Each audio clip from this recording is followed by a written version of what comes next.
The letter arrived at the Massachusetts Institute of Technology on a frost-bitten morning in January 1897, written in the shaking hand of a mill foreman who apologized 3 times for his poor penmanship before getting to the point.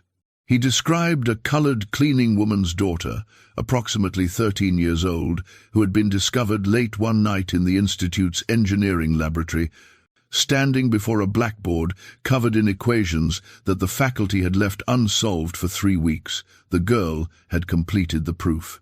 Not copied it from somewhere, not stumbled upon the answer by accident, but had worked through 17 steps of advanced calculus and theoretical mechanics that graduate students couldn't solve, using methods that didn't exist in any textbook. The foreman, a practical man named Thomas Hendricks, had found her there at 2 a.m. during his security rounds, chalk dust on her dark fingers, tears streaming down her face. When he demanded to know what she was doing, she'd whispered, "I'm sorry, sir. I'm so sorry. I just needed to fix it. The mathematics was wrong, and it was hurting my head to look at it broken like that." Professor Harrison Webb, head of MIT's Department of Applied Mathematics, had received hundreds of letters in his 30-year career claiming miraculous discoveries or impossible achievements. He burned most of them without reading past the first paragraph. But something about this particular letter, perhaps the foreman's obvious discomfort with his own claims, perhaps the specific details of the equations involved, made Webb pause. He knew those equations. His doctoral students had been wrestling with them for weeks, attempting to prove a theoretical framework for calculating tensile stress in suspension bridge cables under variable wind conditions. The mathematics required understanding of differential calculus, physics, materials science, and engineering principles that took years of university education to grasp. The idea that a colored child, presumably illiterate, daughter of a cleaning woman, could solve what his best students couldn't was absurd on its face. And yet, Thomas Hendricks had copied the girl's work from the blackboard before erasing it, following procedure to clear the board each night. The solution was included with his letter, written out in Hendricks' careful block letters. Webb checked it that afternoon, then checked it again that evening, then brought it to 2 colleagues the following morning. The proof was correct. Not just correct, but elegant. It used an approach that none of the faculty had considered, a way of visualizing the problem that somehow simplified what they'd been overcomplicating. Whoever had written this understood mathematics at a level that exceeded mere computation. This was genuine mathematical intuition, the kind that couldn't be taught, only discovered in those rare minds that could see the invisible architecture of numbers and forces. Professor Webb departed for Boston's South End the following week, bringing with him a notebook, a pencil, and a deep skepticism that was already beginning to crack. Before we continue with what happened when Webb found Lydia Johnson and her mother in their boarding house room, I want to ask you something. If you're fascinated by the buried stories of brilliance that challenged everything we thought we knew about who deserves to be called genius, subscribe to this channel and leave a comment telling me what historical mystery you'd like us to explore next. I'm building something special here, a community that refuses to let these voices stay silent. Now, let me tell you what Professor Webb discovered in that freezing boarding house, and why it would ultimately destroy everything he believed about the human mind. The South End in 1897 was where Boston kept the people it needed but didn't want to see. Irish immigrants crowded into tenements alongside freed slaves and their children, all of them working the jobs that kept the city functioning while living in conditions that kept them invisible. The boarding house, where Lydia Johnson lived with her mother, Clara, stood on a narrow street that never saw direct sunlight, 4 stories of water-stained brick and broken shutters, the smell of coal smoke and boiled cabbage hanging in the stairwells like a permanent fog. Webb climbed to the 3rd floor, his expensive coat drawing suspicious stares from residents who recognized the uniform of someone from a different world. He found the room number that Hendricks had provided and knocked, feeling acutely aware of how inappropriate this visit was. A white professor, unmarried, calling on a colored woman and her child in a boarding house. If word reached the Institute's Board of Trustees, there would be questions. But curiosity had overwhelmed propriety, that dangerous itch that drives men of science to peer into places they've been told not to look. The woman who opened the door was perhaps 35, her face worn in the way that comes from years of physical labor and worry that never stops. She wore a plain grey dress, patched carefully at the elbows, her hair wrapped in a faded blue cloth. When she saw Webb, something like fear flickered across her features before she controlled it, replacing it with the careful neutrality that colored people had learned to show white authority.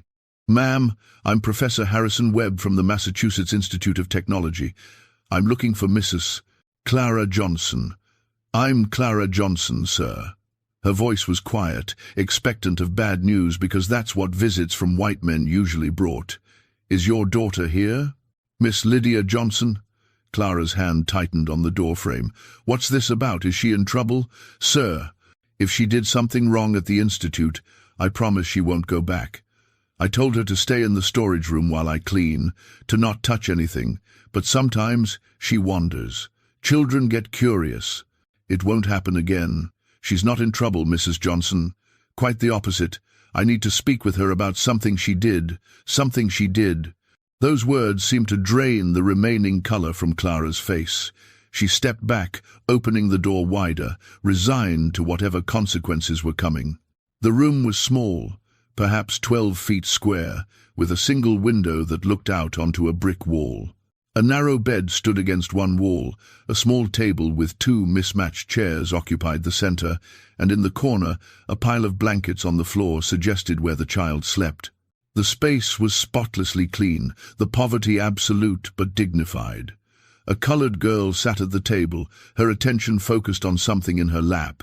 She was small for 13, her frame thin in a way that spoke of meals often skipped so her mother could eat.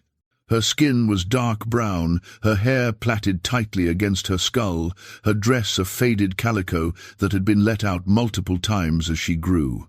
When she looked up at Webb, he saw her eyes, wide and dark, and containing something that made him profoundly uncomfortable. They were eyes that looked at him and through him simultaneously, eyes that seemed to be calculating something he couldn't perceive. "Lydia, this is Professor Webb from MIT. He wants to talk to you." Clara's voice carried a warning underneath. "Be respectful, be small, don't give them reasons." "Good afternoon, sir." Lydia's voice was barely above a whisper. She stood, setting aside what she'd been holding, a piece of newspaper that she'd been studying. Webb moved closer, curious. The newspaper page showed an advertisement for agricultural equipment, but Lydia had covered the margins with tiny mathematical notations, numbers and symbols written in pencil so small they were barely legible. "Miss Johnson, I want to ask you about something that happened last Tuesday night at the Institute. The foreman, Mr. Hendricks, found you in one of our laboratories. Do you remember?" Lydia's gaze dropped to the floor. "Yes, sir." "I'm sorry, sir. I know I shouldn't have been there. What were you doing?" "I was looking at the blackboard, sir. The one with the bridge equations." "Why?" The question seemed to confuse her, as if the answer was obvious. "Because they were wrong, sir. The professors had made a mistake in the 3rd step, and everything after that was wrong because of it. It was like a building with a broken foundation. I could see it was going to collapse." Webb felt a chill that had nothing to do with the room's temperature. "You could see the error?" "Yes, sir." "Can you explain what was wrong?" Lydia glanced at her mother, seeking permission. Clara nodded slightly, though her expression suggested she had no idea what her daughter was about to say. "The professors were treating the wind force as if it came from a single direction, but wind doesn't work like that. It spirals and changes, so you can't use a simple vector. You have to account for the rotation and the time variance. I've watched wind move through the city. I've seen how it pushes against buildings and bridges. It's not simple. It's complex." She said this as if describing something she could see in front of her, as if the mathematics of wind and force were visible phenomena that anyone could observe if they just looked properly. Webb pulled out his notebook. "Miss Johnson, I'm going to write down some problems. I want you to look at them and tell me if you can solve them. Over the next 2 hours, In that freezing boarding house room, Harrison Webb conducted what would become one of the most significant intellectual examinations of the 19th century. He started with simple arithmetic, problems that any educated 12-year-old could handle. Lydia solved them instantly, barely glancing at the paper. He progressed to algebra, then geometry, then trigonometry. She worked through everything without hesitation, often providing answers before he finished writing the problems. Her methods were sometimes unconventional, approaches that Webb had never seen before, but her answers were flawless. Then he moved into advanced mathematics, calculus, differential equations, complex theoretical problems that his graduate students struggled with. Lydia's pace never slowed. She would look at a problem, her eyes would track across the numbers in a way that suggested she was seeing something beyond the symbols themselves, and then she would provide the solution. Sometimes he would ask if she could show him how she saw it, and when he agreed, she would draw strange diagrams, visual representations of mathematical relationships that were simultaneously alien and perfectly logical. "Where did you learn this?" Webb asked, after she'd correctly solved a problem in fluid dynamics that had taken him 2 days to work through when he was a doctoral student. "I didn't learn it, sir. I just see it." "What do you mean you see it?" Lydia struggled to explain, her young voice searching for words to describe something that shouldn't be possible. "When I look at numbers, sir, I don't see what other people see. I see shapes. Patterns. Mathematics isn't symbols on paper for me. It's like architecture in my head. I can see how numbers fit together, how forces balance, how systems work. When I look at an equation, I'm seeing the shape of what it's describing. The bridge problem. I could see the bridge in my head, see the forces acting on it, see how the mathematics had to bend to match the reality of the structure. Does that make sense?" It made no sense. It made terrible, revolutionary sense. Webb had heard of savants, individuals with highly specific talents, calculating prodigies who could multiply enormous numbers in their heads but couldn't understand why the calculations worked. But Lydia wasn't a savant. She understood the underlying principles. She could explain her reasoning. She could apply her abilities to novel problems. This wasn't idiot savant syndrome. This was genuine, profound mathematical genius, the kind that appeared perhaps once in a generation, and it had manifested in a colored girl living in poverty, daughter of a cleaning woman, who had somehow taught herself advanced mathematics simply by observing the world around her. "How do you know about physics, about engineering?" Webb asked. "From watching, sir. Mama cleans at MIT 5 nights a week. I go with her because she can't leave me alone here. It's not safe. I'm alone here. It's not safe. I'm supposed to stay in the supply closet while she works. But sometimes I walk around when the buildings are empty. I look at the blackboards. I read the books left open on desks. I watch how things work, how machines move, how bridges hold weight, and I see the mathematics underneath it all. It's like the world is made of numbers and forces, and I can see the equations that make everything happen." Clara had been standing silently by the door, watching her daughter with an expression of fear and pride intertwined. Now she spoke, her voice strained. "Is she wrong in the head, Professor? The other mothers, they say she's strange, that it's not natural for a child to think the way she does. I've been worried, sir, that something's not right with her." Webb looked at this woman who had no education herself, who worked brutal hours cleaning other people's dirt, who was asking if her daughter's brilliance was a disease. "Mrs. Johnson, your daughter is not wrong in the head. She's extraordinary. She has abilities that I've never encountered in my entire career. She's solving problems that trained mathematicians can't solve. She's understanding concepts that require years of university education to grasp, and she's doing it naturally, as if her mind operates on a different level than the rest of us." Clara's eyes filled with tears. "Is that good or bad, sir?" And there was the question, wasn't it? In a world that believed colored people were intellectually inferior, that used that supposed inferiority to justify segregation and disenfranchisement, that built its entire social hierarchy on the assumption that people like Clara and Lydia Johnson were fundamentally less capable than white people? What did it mean to discover a colored child whose abilities exceeded those of the most educated white men?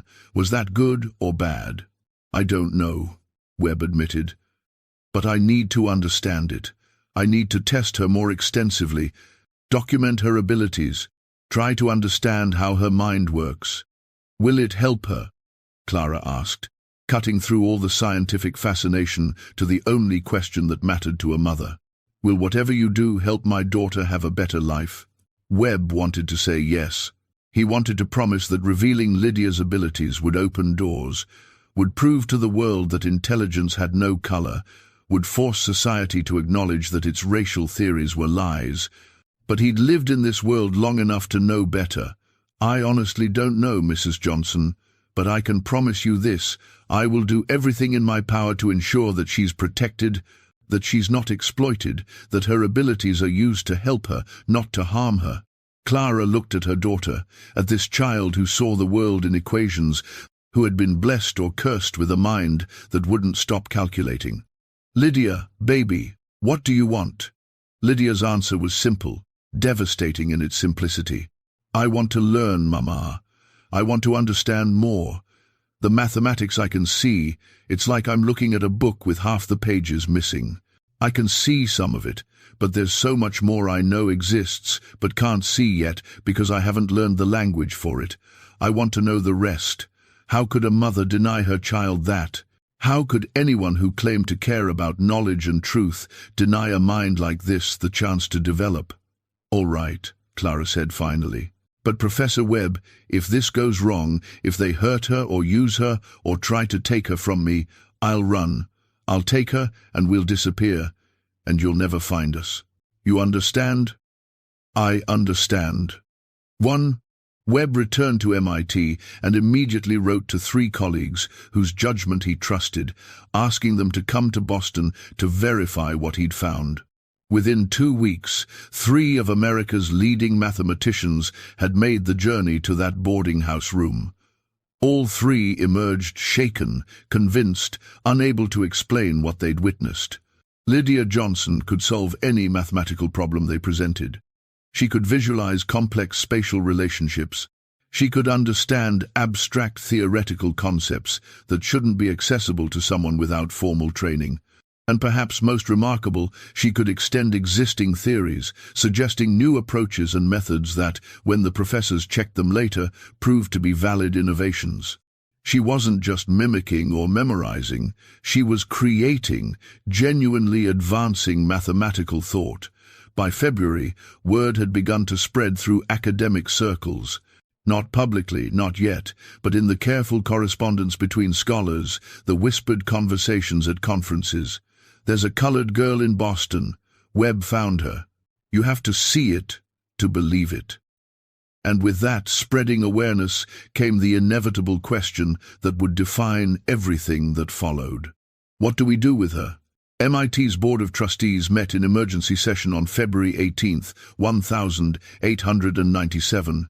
Professor Webb presented his findings, bringing with him documentation of Lydia's abilities, testimonials from the visiting mathematicians, and a proposal.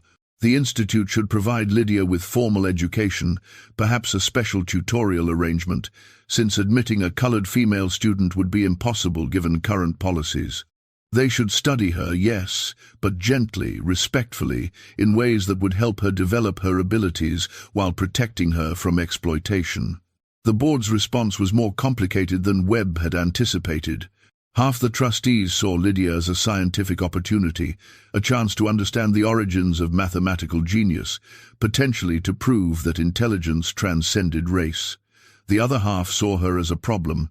If word got out that a Negro child was intellectually superior to white graduates of MIT, it would challenge everything that justified the current social order.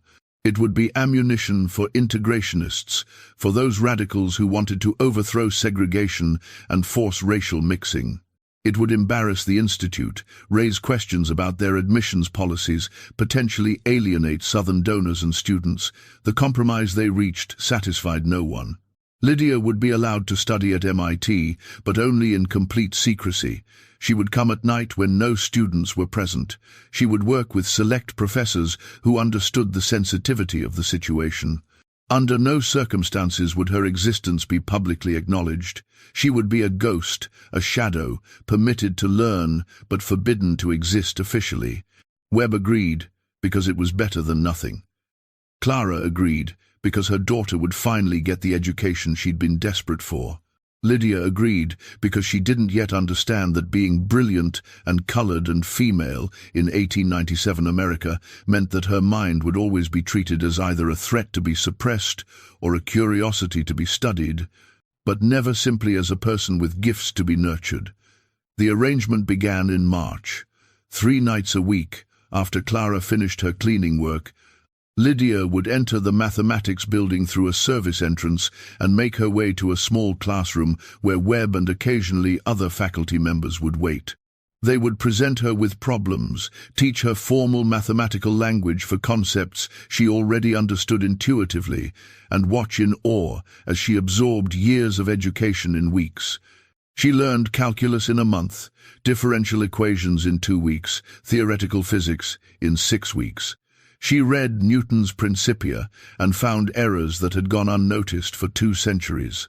She looked at emerging work on electromagnetism and suggested modifications to Maxwell's equations that predicted phenomena that wouldn't be experimentally verified for another decade.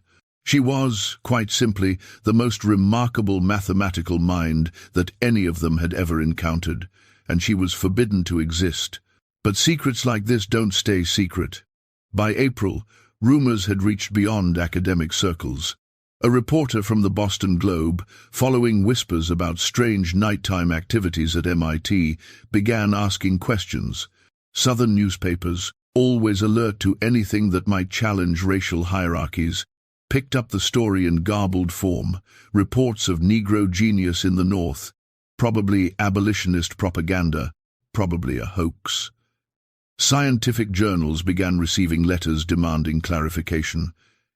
And, in Virginia, a man named Dr. Marcus Thorne, who had built his career on craniometric research, proving Negro intellectual inferiority, read about Lydia Johnson and became obsessed with disproving her existence. Thorne was 53 years old, a physician by training, a racial theorist by passion. He had published extensively on skull measurements, brain weights, facial angles, all the pseudo-scientific apparatus that white supremacy had dressed in the clothes of objective research. His work was cited in legal decisions upholding segregation, in political speeches justifying disenfranchisement, in popular books explaining why racial hierarchy was natural and inevitable. And now this girl in Boston threatened to demolish everything he'd built. If a Negro child could demonstrate mathematical abilities superior to educated white men, then the fundamental premise of racial science, that intelligence was biologically determined by race, was false. Thorne couldn't allow that. Biologically determined by race was false. Thorne couldn't allow that. He wrote to MIT's Board of Trustees demanding access to examine Lydia, to verify her abilities, to determine whether this was genuine genius or some elaborate trick. His letter carried an implicit threat. If MIT refused to allow proper scientific examination, Thorne would publicly claim they were perpetrating a fraud, using a trained child to manufacture false evidence of Negro intelligence for political purposes. The board, trapped between competing pressures, made another compromise. They would allow a controlled examination by a panel of outside scientists, including Thorne, to verify Lydia's abilities and determine their significance. Webb argued against this. He'd read Thorne's work, he knew the man's agenda, but the board overruled him. Better to allow the examination and let the truth speak for itself than to appear to be hiding something. The examination was scheduled for May 15, 1897, and Professor Harrison Webb, who had discovered Lydia Johnson and promised to protect her, could feel control of the situation slipping from his hands, could sense that something terrible was approaching, something he would be powerless to prevent. But he had no idea just how terrible it would become, or how far men would go to suppress a truth that threatened their entire worldview. And that is where we must pause. The examination room they chose was on MIT's third floor, a space normally used for advanced laboratory work, now cleared of equipment and arranged like a courtroom. A long table at one end seated the examination panel. Dr. Marcus Thorne from Virginia, Dr. Edmund Cartwright from Yale's Department of Psychology, Professor Lawrence Hamilton from Harvard's Medical School, and 2 representatives from MIT's own faculty. Professor Webb sat to the side, technically present as an observer, practically powerless. At the room's center stood a smaller desk, a single chair, and nothing else. This is where Lydia would sit, isolated, visible from all angles, subject to scrutiny from every direction. Lydia Johnson waited outside in the hallway, forbidden from entering. The board had decided that her presence might somehow influence the examination, as if a cleaning woman could secretly signal advanced mathematical solutions to her daughter.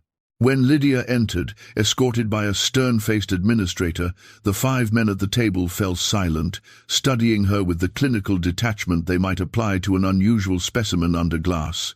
She wore her best dress, which was still worn and patched, her hair plaited so tightly it pulled at her scalp.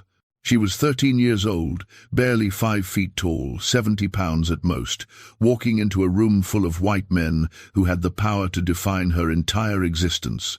Webb watched her face, looking for fear, but what he saw instead was that strange analytical expression she wore when confronting a mathematical problem, as if she was calculating the dimensions of the trap she'd walked into. "Sit down, girl," Thorne said, not bothering with her name. Lydia sat, her hands folded in her lap, her back straight despite the chair being slightly too large for her frame. Thorne opened a leather folder, withdrawing several pages of notes. "We are here to conduct a scientific examination of the claims made regarding your supposed intellectual abilities. You will answer our questions truthfully and completely. You will solve the problems we present. You will submit to physical examination if required. Do you understand?" "Yes, sir." "Let us begin with basic questions to establish your background. Can you read?" "Yes, sir." "Who taught you?" "I taught myself, sir. By looking at books and newspapers, matching the words to sounds I knew." "You expect us to believe you simply taught yourself to read with no instruction?" "I don't expect anything, sir. You asked me a question and I answered it truthfully." There was something in her tone, not quite defiance, but an absence of the submission that Thorne expected from colored children. His jaw tightened slightly. "Can you write?" "Yes, sir." "Demonstrate." They provided her with paper and pen. Lydia wrote her name, then a sentence Thorne dictated. "The examination of racial characteristics requires objective scientific methodology." Her handwriting was careful, slightly cramped. The letters formed with precision if not elegance. Thorne examined the paper, then passed it to his colleagues. "Adequate," he said dismissively, as if grudging even this minor acknowledgement. "Now, we will proceed to mathematical assessment. Dr. Cartwright will present the first problem." Cartwright was younger than Thorne, perhaps 40, with the bland handsomeness of someone who had never encountered serious opposition to his views. He opened his own folder, selected a page, and read aloud. "A train leaves Boston, traveling west at 40 miles per hour. 2 hours later, a second train leaves Boston, traveling west at 60 miles per hour. How long will it take the second train to overtake the first?" It was a problem that any decent student of algebra could solve, the kind of question designed to establish baseline competence. Lydia answered, before Cartwright finished reading. 3 hours, Cartwright blinked. "You need to show your work. The first train travels for 2 hours before the second train starts, covering 80 miles.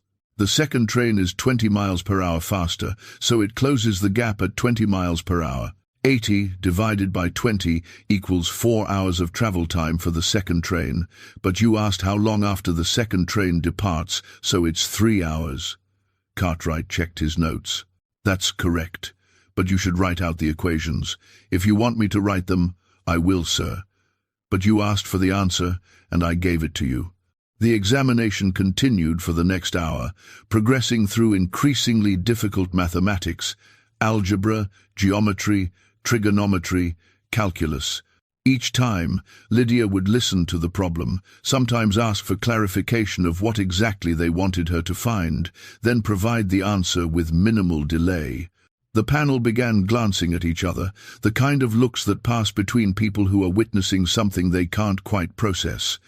Webb watched Thorne's expression shift from confident superiority to confusion, to something darker, anger perhaps, or fear. Around the second hour, Thorne took over the questioning directly. "These are parlor tricks," he announced. "Memorization and training. The girl has been coached to perform these calculations. We need to test genuine understanding, not rote responses."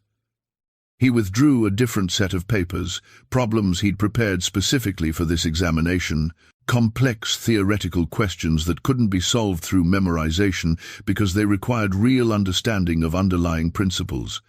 Here is a problem in advanced mechanics. A bridge span of 200 feet is supported by cables arranged in a parabolic curve. Given the following specifications for cable tension, deck weight, and load distribution, calculate the maximum safe load the bridge can support under sustained wind pressure of 30 miles per hour. He read out a series of specifications, numbers and measurements that would take even a trained engineer time to organize and understand. Lydia listened, her eyes tracking slightly, as if following invisible calculations in the air in front of her. "Sir, I need to clarify something before I answer." "What?" "Are you asking for theoretical maximum load based on the cable specifications alone, or practical maximum load accounting for deck stress distribution and connection point failure risks?" Thorne stared at her. "Explain the difference.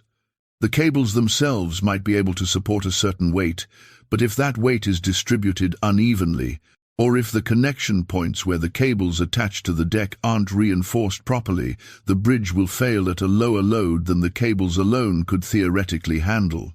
Engineering isn't just about individual components, it's about how systems interact. So which calculation do you want?" The question demonstrated understanding that went beyond simple mathematics. This was systems thinking, the ability to see how multiple factors interacted, the kind of conceptual sophistication that separated competent engineers from brilliant ones. "Both," Thorne said finally. "Give me both calculations." Lydia closed her eyes for perhaps 30 seconds, her lips moving slightly as if speaking to herself. Then she opened them and began to recite numbers, explaining her methodology as she went, describing how she was visualizing the bridge structure, how she was accounting for force distribution, how she was calculating stress factors at critical points. She provided two numbers, one for theoretical maximum based on cable strength alone, another lower number for practical maximum, accounting for system vulnerabilities. The panel sat in stunned silence. Finally, Hamilton from Harvard spoke up. "Dr. Thorne, do you have the solutions to these problems?" "Of course." "Are her answers correct?" Thorne checked his notes, taking longer than necessary, clearly hoping to find an error. His face darkened as he compared Lydia's answers to his own calculations. "The first answer is correct. The second answer uses a methodology I hadn't considered, but appears to be valid." "Appears to be?" Webb couldn't stay silent any longer. "Either the mathematics is sound or it isn't. The mathematics may be sound, but that doesn't prove she derived it independently. She could have been taught these specific problems. Then give her a problem she hasn't seen." "Problems? Then give her a problem she hasn't seen," Webb shot back.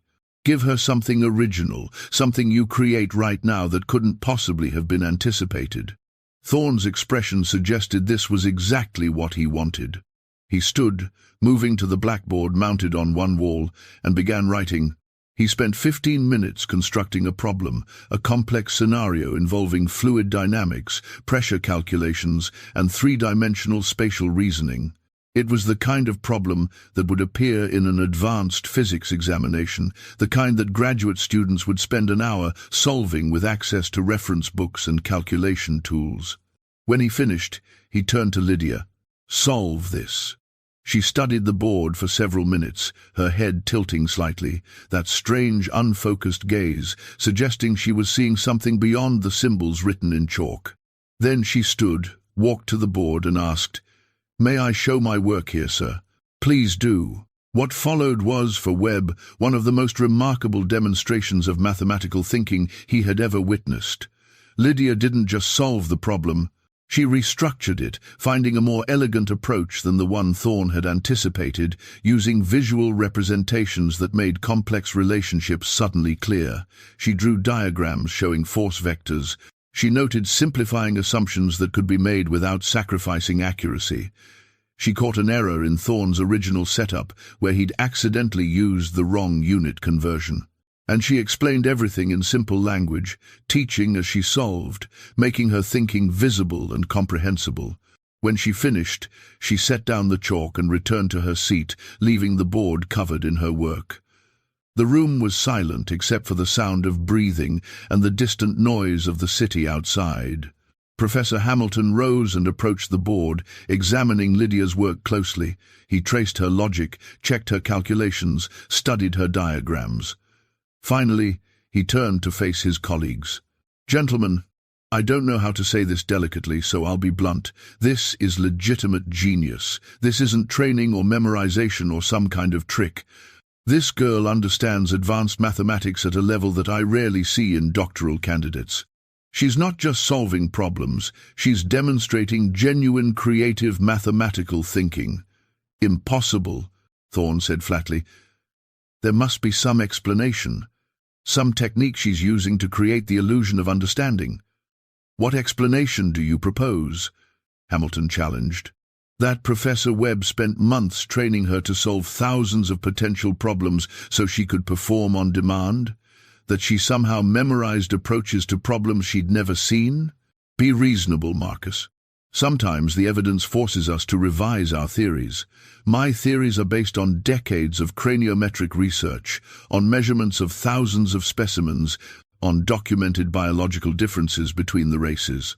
"Then perhaps your theories are wrong." The words hung in the air like a declaration of war. Thorne's face flushed red, his hands gripping the edge of the table. "I will not have my life's work dismissed because of some anomaly. Science is about understanding the general rule, not being distracted by outliers." "She's not an outlier," Webb interjected. "Or rather, she is, but not in the way you think. She's an outlier in human cognition generally, not in Negro cognition specifically. What she proves is that the capacity for this kind of genius exists across racial lines, that our theories about fixed racial intellectual hierarchies are built on false premises."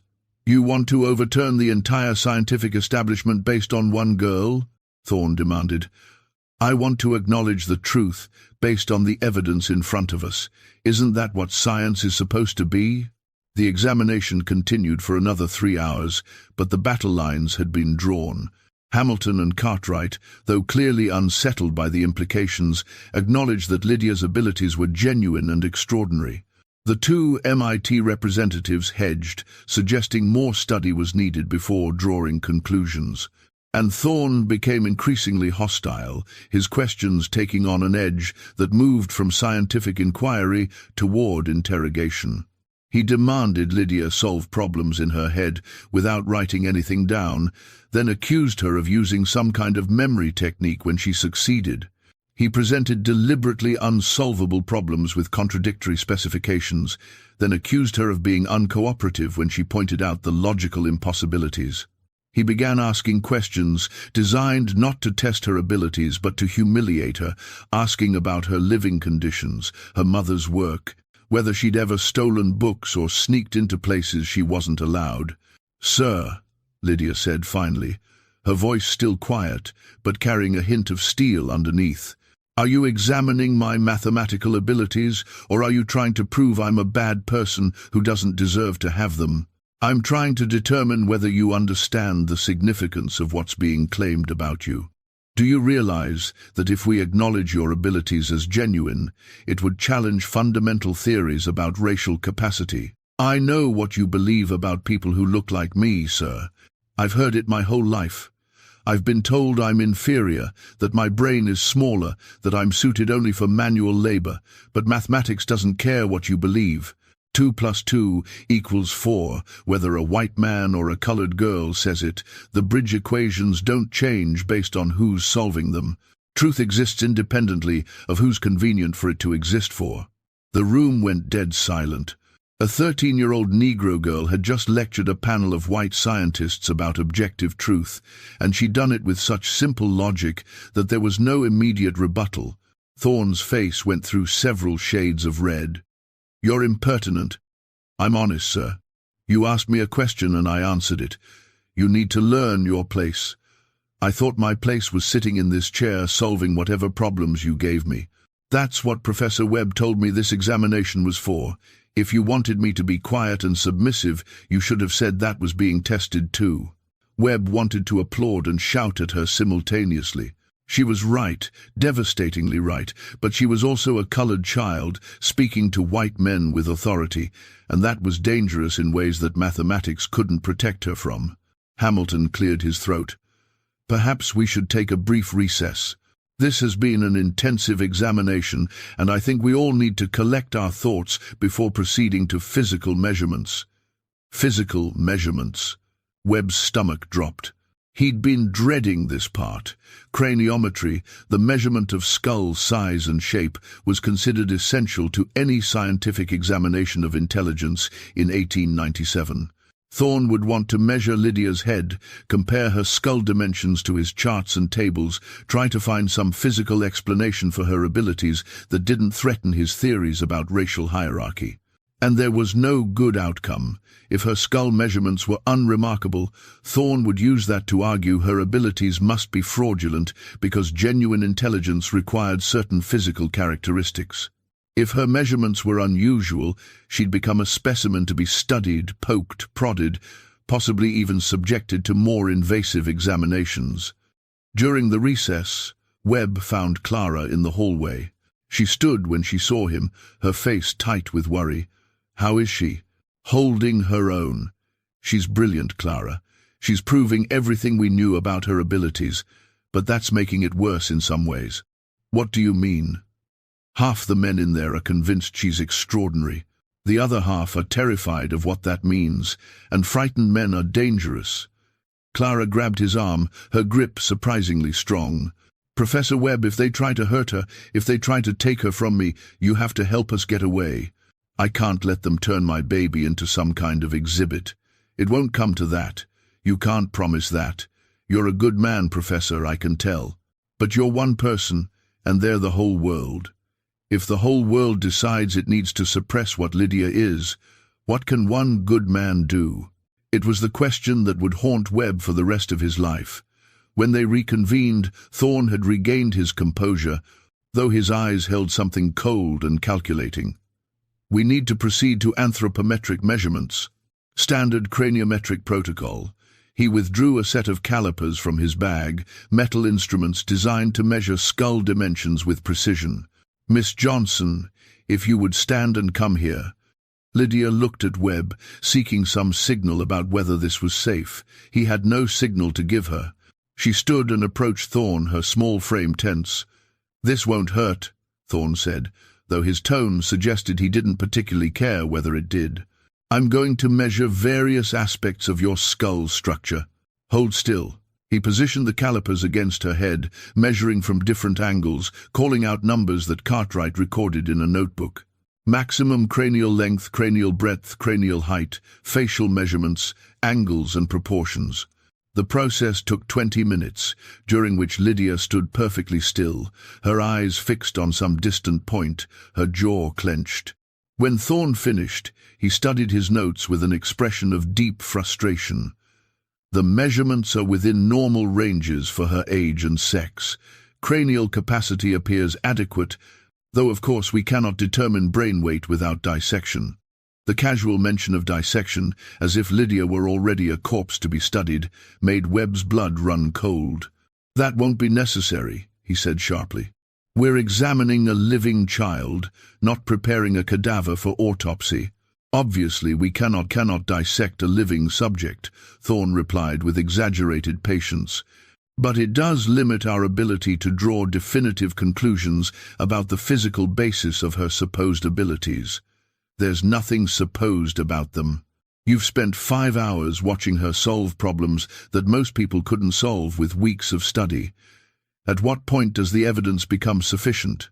Evidence is meaningless without proper theoretical framework. Yes, the girl can perform mathematical operations. That's documented. But what does it mean? Is this genuine intelligence or some form of savant syndrome, an isolated ability divorced from general reasoning capacity? Is this a unique case or evidence of broader patterns we've failed to observe? Can these abilities be reliably transmitted to offspring, or are they a genetic anomaly? These are the questions that matter scientifically. Those questions all assume she's here to be studied like a lab specimen instead of educated like a human being with extraordinary gifts. She's a Negro, Thorne said flatly. Her education or lack thereof is not my concern. My concern is understanding the scientific implications of her case for our theories of racial intelligence. And there it was, stated plainly. Lydia wasn't a person to Thorne. She was data, a problem to be solved, an inconvenience to be explained away or absorbed into existing frameworks that kept the racial hierarchy intact. Hamilton spoke up, his tone careful. Dr. Thorne, I think we need to acknowledge that this examination has demonstrated genuine, extraordinary abilities. The question is what we do with that information. We study her further, Thorne said immediately. Comprehensive testing over an extended period, multiple examinations by different researchers, documentation of her development over time. This is too significant to be resolved in a single day. You want to turn her into a permanent research subject, Webb said. I want to pursue proper scientific investigation. Surely you understand that this case demands thorough study. What I understand is that you want to lock a 13-year-old girl in a laboratory and test her until you either explain away her abilities or she breaks under the pressure. Don't be dramatic. We're not discussing anything harmful. Simple observation and testing. Simple observation that would require removing her from her home, separating her from her mother, making her entire existence about satisfying your scientific curiosity. The argument escalated, voices rising, the 5 men talking over each other. And in the middle of it all, Lydia stood silently, listening to them debate her future as if she weren't present, as if she had no say in what happened to her own life. Finally she spoke, her voice cutting through the argument with unexpected force. "Excuse me, sirs." They fell silent, surprised that she'd spoken without being addressed. "I have a question." "This is not the time," Thorne began. "When is the time, sir? You've been examining me for 7 hours. You've tested my mathematics, measured my head, discussed what it means that I can do what I can do. But nobody's asked me what I want." "What you want is irrelevant," Thorne said. "You're a minor, and more importantly, you're in no position to understand the scientific significance of your own case." "I'm in no position? Sir, I understand mathematics that you had to study for years to grasp. I can see patterns and relationships that took humanity thousands of years to discover. I taught myself to read and write because I knew I needed language to make sense of the mathematics in my head. I may be 13 and colored and female, but I'm not stupid about my own life. So I'll ask again, does anyone care what I want?" Hamilton cleared his throat. "What do you want, Miss Johnson?" "I want to learn. I want access to books and teachers and problems I haven't seen before. I want to understand all the mathematics I can see, but don't have names for yet. I want to use what I can do to build things, to solve real problems, to make something that matters. I don't want to be locked in a room being measured and tested and studied like I'm some kind of animal that learned a trick." "That's not what scientific research," Thorne started. "That's exactly what it is, sir. You don't see me as a person. You see me as evidence for or against your theories. And I understand why. If I'm real, if I'm genuinely this intelligent, then everything you've written about racial inferiority is wrong. All those measurements you've done, All those conclusions you've published, all the laws and policies that rely on your research, it's all built on lies. That's why you're so angry. Not because you don't believe I can do what I've proven I can do, but because you can't afford to believe it. The silence that followed was absolute. A 13-year-old Negro girl had just articulated the unspoken heart of the matter with crystalline clarity, and no one in the room had a response ready. Thorne's face was purple now, his hands shaking slightly. When he spoke, his voice was dangerously quiet. "You have no idea what you're talking about. I understand more than you think, sir. I understand that you're scared. I understand that admitting I'm right means destroying your reputation. I understand that powerful men don't like being proved wrong by powerless girls. But I also understand mathematics, and mathematics teaches you that truth doesn't care about your feelings. Either my proof is correct or it isn't. Either my answers are right or they're wrong. You can't change the mathematics to make yourself more comfortable. You can only accept it or lie about it." Webb watched Thorne's expression and recognized the look of a man who had just decided something. This wasn't the face of someone admitting defeat. This was the face of someone planning how to eliminate a threat. "Gentlemen," Thorne said, his voice now perfectly controlled, "I move that we conclude this examination. We have sufficient data to write our preliminary reports. I suggest we reconvene in 1 month to discuss our findings and recommendations." It was a tactical retreat, a way to exit the situation without admitting anything. The panel agreed, everyone relieved to escape the tension. As they gathered their materials, Thorne approached Webb with a thin smile. "Professor Webb, I'm sure you understand that further security measures will be necessary. The girl's location needs to remain confidential while we complete our assessment." "Security from what?" "From exploitation, from premature publicity, from those who might seek to use her for political purposes before we've established scientific consensus about what she represents. I'll be writing to MIT's board recommending that access to her be carefully restricted." It sounded reasonable. It sounded like protection. But Webb heard the real message. Thorne wanted to control access to Lydia, to ensure that only researchers who shared his agenda could examine her, to manage the narrative about what her abilities meant. When Webb left the examination room, he found Clara waiting with a desperation in her eyes that spoke of hours of helpless worry. "Is she all right?" "Physically, yes. But Clara, I need to talk to you about something. Not here. Somewhere private." They collected Lydia, who emerged from the examination room, looking exhausted in a way that had nothing to do with physical tiredness. Webb led them to his office, locked the door, and told them what he feared was coming. "Dr. Thorne is going to try to take control of this situation. He's going to argue that Lydia needs to be in a controlled research environment, that she's too significant to be left unsupervised. And I don't know if I can stop him." "Then we run," Clara said immediately. "We leave Boston tonight." "Where would you go?" "Thorne has connections throughout the academic world. If he decides you're fugitives, he can have people looking for you in every city." "So what do you suggest?" Clara's voice was sharp with fear and anger. "That we just hand my daughter over to be studied like a bug under glass? No. I suggest we be strategic. We document everything. We build a coalition of researchers who acknowledge Lydia's abilities and oppose treating her as a specimen. We go public if we have to. Make enough noise that Thorne can't simply make her disappear. And if that doesn't work, then yes, you run. And I'll help you. I'll give you money, contacts, whatever you need, but let's try the official path first. Sometimes institutions can be forced to do the right thing if you apply enough pressure from the right directions." It was an optimistic assessment, and Webb knew it. But what was the alternative? Tell a mother and daughter to flee into a world that had no place for them, that offered no protection for brilliant colored girls who challenged every assumption about who deserved to be called human? Lydia spoke for the first time since leaving the examination room. "Professor Webb, how long do we have before they try something?" "I don't know. Days, maybe. A week at most." Then, I need to learn as much as I can in that time.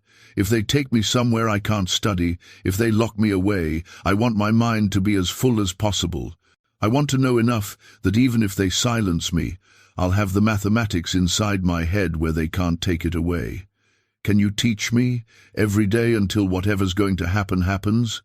Webb looked at this child who had already grasped that her brilliance had made her a target, who understood that she was in a race to fill her mind before the world found a way to empty it. How could he say no? Yes, every day. We'll work as long as you can focus. I'll teach you everything I know. And so began what Webb would later call the most intense educational experience of his career. For the next 12 days, he met with Lydia for 6 to 8 hours daily, teaching her advanced mathematics, physics, engineering principles, everything he could compress into the time they had. She absorbed it all with that same frightening capacity she demonstrated from the beginning, understanding in hours what should take months, making connections he'd never seen, asking questions that revealed depths he hadn't imagined. But underneath the intellectual excitement, they all felt the clock ticking, felt the weight of borrowed time, knew that somewhere Dr. Marcus Thorne was planning his next move. On May 20, the boarding house to find it surrounded by police. Lydia Johnson was being restrained by 2 officers while she screamed for her daughter. And Lydia was being led into a closed carriage by men in dark coats, her hands bound, her face blank with shock. Webb ran forward shouting, demanding to know what authority they had. One of the officers showed him papers signed by a judge, declaring Lydia Johnson a ward of the state, subject to immediate protective custody for her own welfare. The justification: her mother was deemed unfit to care for a child with special medical needs, those needs being undefined but sufficient to warrant removal.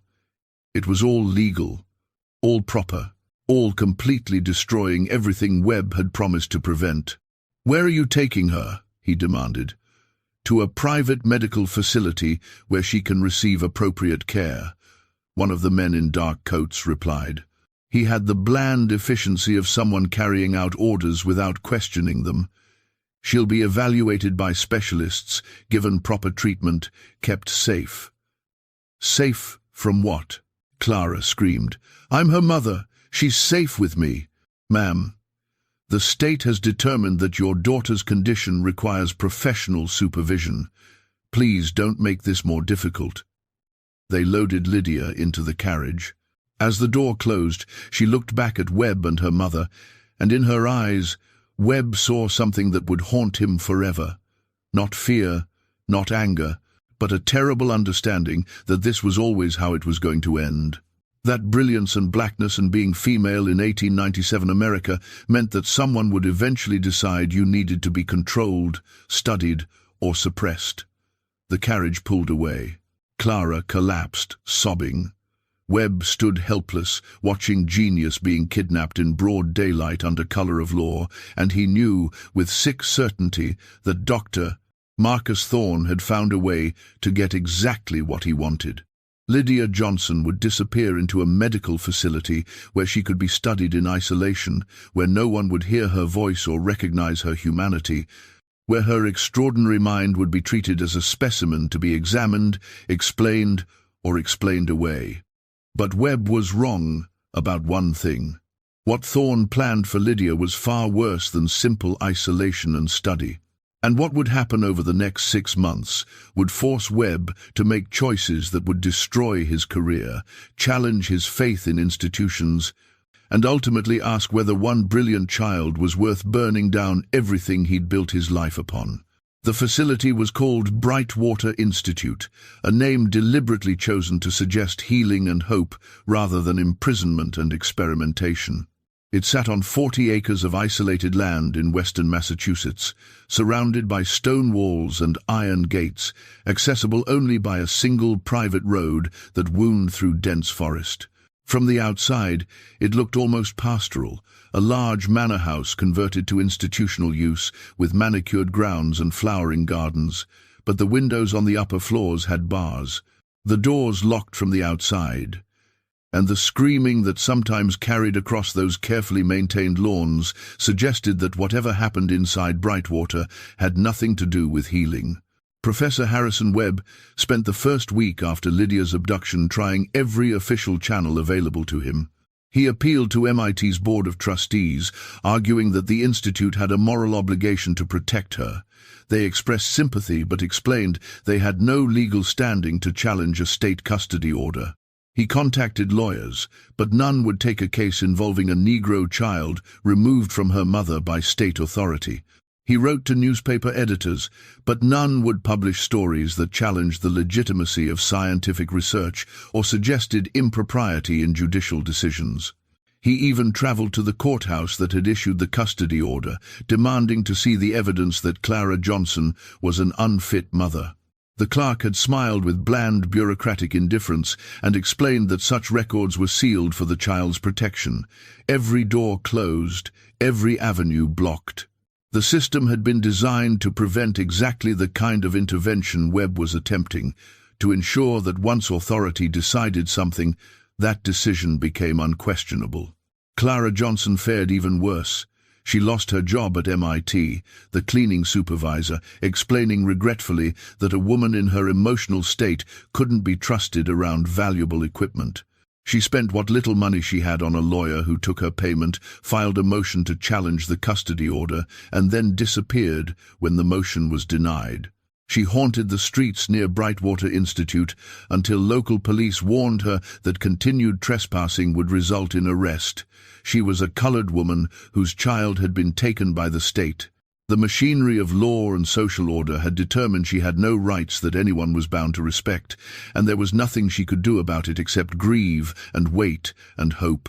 Webb's breakthrough came from an unexpected source. On June 10th, he received an anonymous letter delivered to his office at MIT.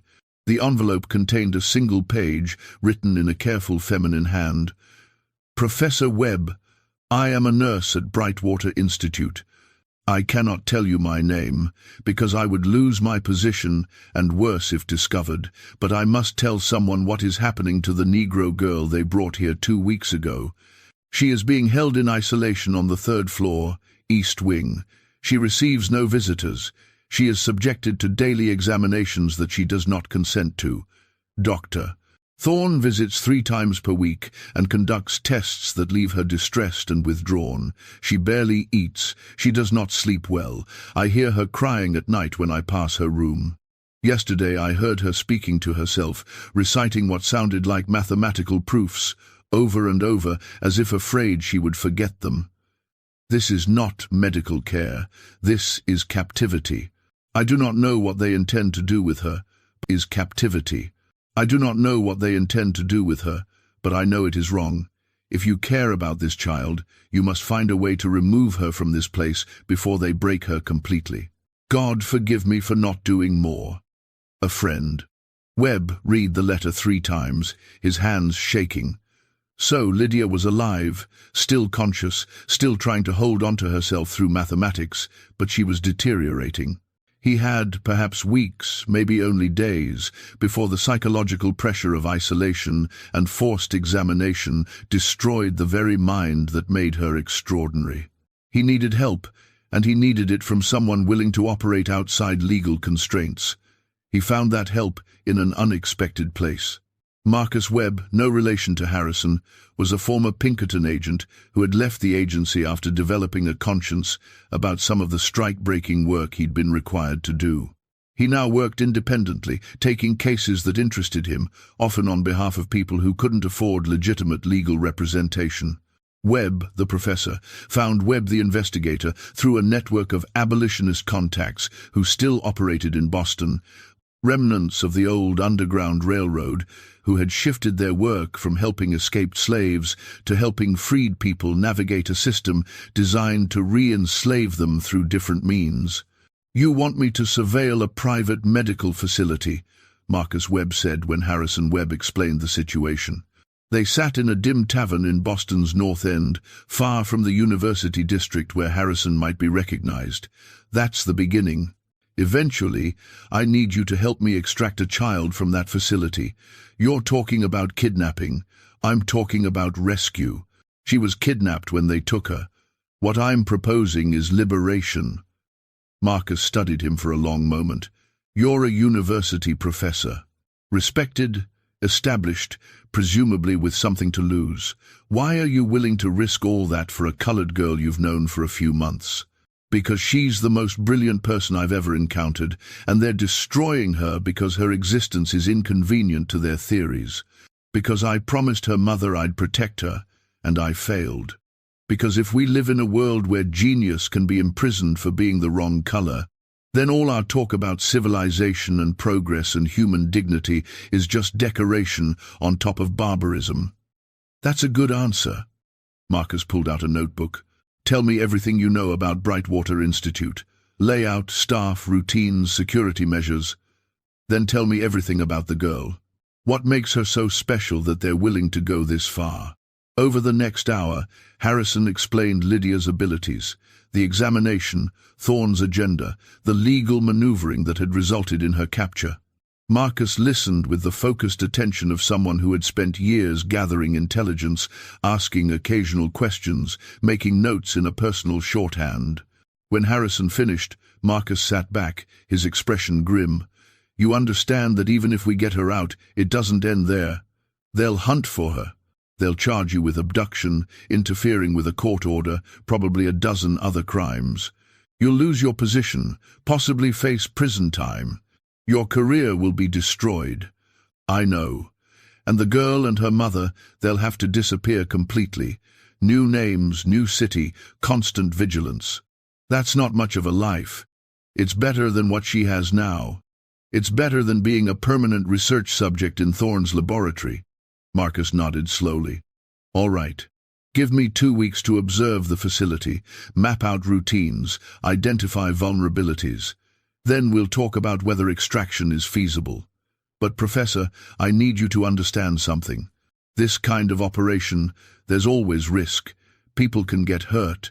Things can go wrong in ways you can't anticipate. Are you prepared for that? What I'm not prepared for is doing nothing while a child is tortured in the name of science." "Fair enough. I'll be in touch." While Marcus Webb conducted his surveillance, Harrison tried to learn more about what was actually happening to Lydia inside Brightwater. He couldn't visit officially, but he made contact with 2 other nurses through the network of abolitionist sympathizers, women who were troubled by what they witnessed but afraid to speak openly. From them, he pieced together a picture of Lydia's daily existence that made him physically ill. She was confined to a single room, 12 feet by 12 feet, with a bed, a desk, and a chair. She was allowed no books, no paper, no writing implements except during testing sessions. Her meals were brought by staff who were instructed not to speak to her beyond basic necessities. She was examined daily by Dr. Thorne or his associates, examinations that ranged from standard medical assessments to psychological tests designed to measure her emotional state and cognitive function under stress. The nurses reported that Thorne was particularly interested in determining whether Lydia's abilities would remain stable under conditions of isolation and deprivation. He wanted to know if her mathematical genius was robust or fragile, whether it could be broken by breaking her spirit. "He talks about her like she's an experiment," one nurse whispered during a clandestine meeting in a church basement. "Not like she's a child. He takes notes on everything. How many hours she sleeps, whether she cries, how quickly she solves the problems he gives her, whether her performance degrades over time. He's not trying to help her or understand her abilities to benefit her. He's trying to understand them so he can explain them away. He keeps saying that if he can prove her abilities are unstable, emotional, prone to collapse under pressure, then he can argue they're not genuine intelligence but some kind of aberrant condition." "Has he hurt her physically?" Harrison asked, dreading the answer. "Not in ways that leave obvious marks, but the isolation is hurting her. She talks to herself constantly, reciting mathematical proofs like prayers, like she's afraid if she stops thinking about mathematics she'll forget how. She barely eats, she startles at sounds. Last week, Dr. Thorne brought in another researcher, some specialist in brain anatomy from Philadelphia. They discussed her skull measurements in her presence, debated whether her cranial capacity could explain her abilities, speculated about what an autopsy might reveal. They talked about dissecting her brain like she wasn't in the room, like she was already dead. She didn't cry until they left. Then she sobbed for hours. Harrison felt rage building in him, the kind of cold, focused anger that makes men capable of things they never imagined. How much longer can she endure this? I don't know. She's strong, stronger than most children would be. But everyone has a breaking point. Another month of this? Maybe 2? Then I think you'll have a girl who's too damaged to ever fully recover, even if you get her out. We're working on extraction. It will happen soon. It needs to happen very soon, Professor, because I've heard Thorne talking with his colleagues. He's planning something he calls the definitive test. He won't say what it is, but the way he talks about it suggests something extreme. Whatever it is, it's scheduled for the end of June, 2 weeks from now. Harrison felt ice in his stomach. Do you have any idea what this test involves? No. But, Professor, you need to understand something about Dr. Thorne. He's not just a scientist pursuing knowledge. He's a man whose entire identity is built on proving Negro inferiority. This girl threatens to destroy that. And men like Thorne, when they're threatened, they don't admit they're wrong. They eliminate the threat. I don't know what his definitive test is, but I don't think it's designed to prove she's brilliant. I think it's designed to prove she's broken. Harrison met with Marcus Webb the following day. The investigator had completed his surveillance and had news, some good, some troubling. The facility has security, not particularly sophisticated, Marcus explained, spreading hand-drawn maps across Harrison's desk. 4 guards on rotation, but they're not military. They're local men hired for intimidation value, not actual defense. The perimeter wall is stone, 8 feet high, climbable with minimal equipment. Most importantly, there's a service entrance on the east side used for deliveries. It's locked, but the lock is simple. I could open it in under a minute. When can we go? Hold on. There are complications. First, we need to know exactly which room she's in. The facility has 30 rooms. If we're going in blind, trying different doors, we'll get caught. Second, we need a distraction. Something that draws the guards away from the east wing long enough for us to get in, locate her, and get out. Third, we need an exit plan. Getting her out of the building is one thing. Getting her off the property and away from immediate pursuit is another. What do you suggest? I suggest we recruit help. We need someone on the inside who can tell us her exact location and maybe create the distraction we need. Do you have contacts among the staff? Harrison thought of the nurses, women who were already taking risks by passing information. Possibly. But I can't ask them to do something that would definitely cost them their positions, and possibly worse. Then we need to make it worth their while. How much money can you access? Harrison had some savings, a small inheritance from his mother, funds he'd been setting aside for retirement. $3,000, perhaps a bit more if I sell some possessions. That's enough. Offer one of those nurses $1,000 to tell us exactly where the girl is and to create a distraction at a specific time. The remaining funds we use to get the girl and her mother out of Massachusetts entirely. New city, new identities, enough money to establish themselves somewhere the authorities won't immediately look. Where would they go? Canada, probably. Toronto has a community of freed slaves, people who understand the necessity of helping others disappear. We get them across the border, connect them with contacts there, give them enough money to start fresh. It's not perfect, but it's survivable. Over the next 3 days, Harrison negotiated with one of the nurses, a woman named Elizabeth Carr, who was deeply troubled by what she witnessed at Brightwater, but terrified of losing her position. He offered her $1,000, enough money to leave nursing entirely, to move to another city, to start over. At first, she refused, the risk too great, but Harrison appealed to her conscience, describing what would happen if they did nothing, painting a picture of a brilliant child broken by systematic psychological torture. Finally, Elizabeth agreed, but only if Harrison promised that she would never be named. that if caught, he would claim the information came from another source. He promised, though they both knew such promises might not protect her if things went wrong. Elizabeth provided crucial intelligence. Lydia was in room 307, third floor, east wing, fifth door from the stairwell on the left side of the corridor. Her door was locked, but the key was kept in a cabinet at the nurse's station 20 feet away. The guards changed shifts at 8 p.m., a moment of vulnerability when the evening guards were just arriving and the day guards were eager to leave. Most importantly, Elizabeth agreed to create a distraction. At precisely 8:15 p.m. on June 24th, she would trigger the facility's fire alarm. It was a manual system, a pull lever that would ring bells throughout the building.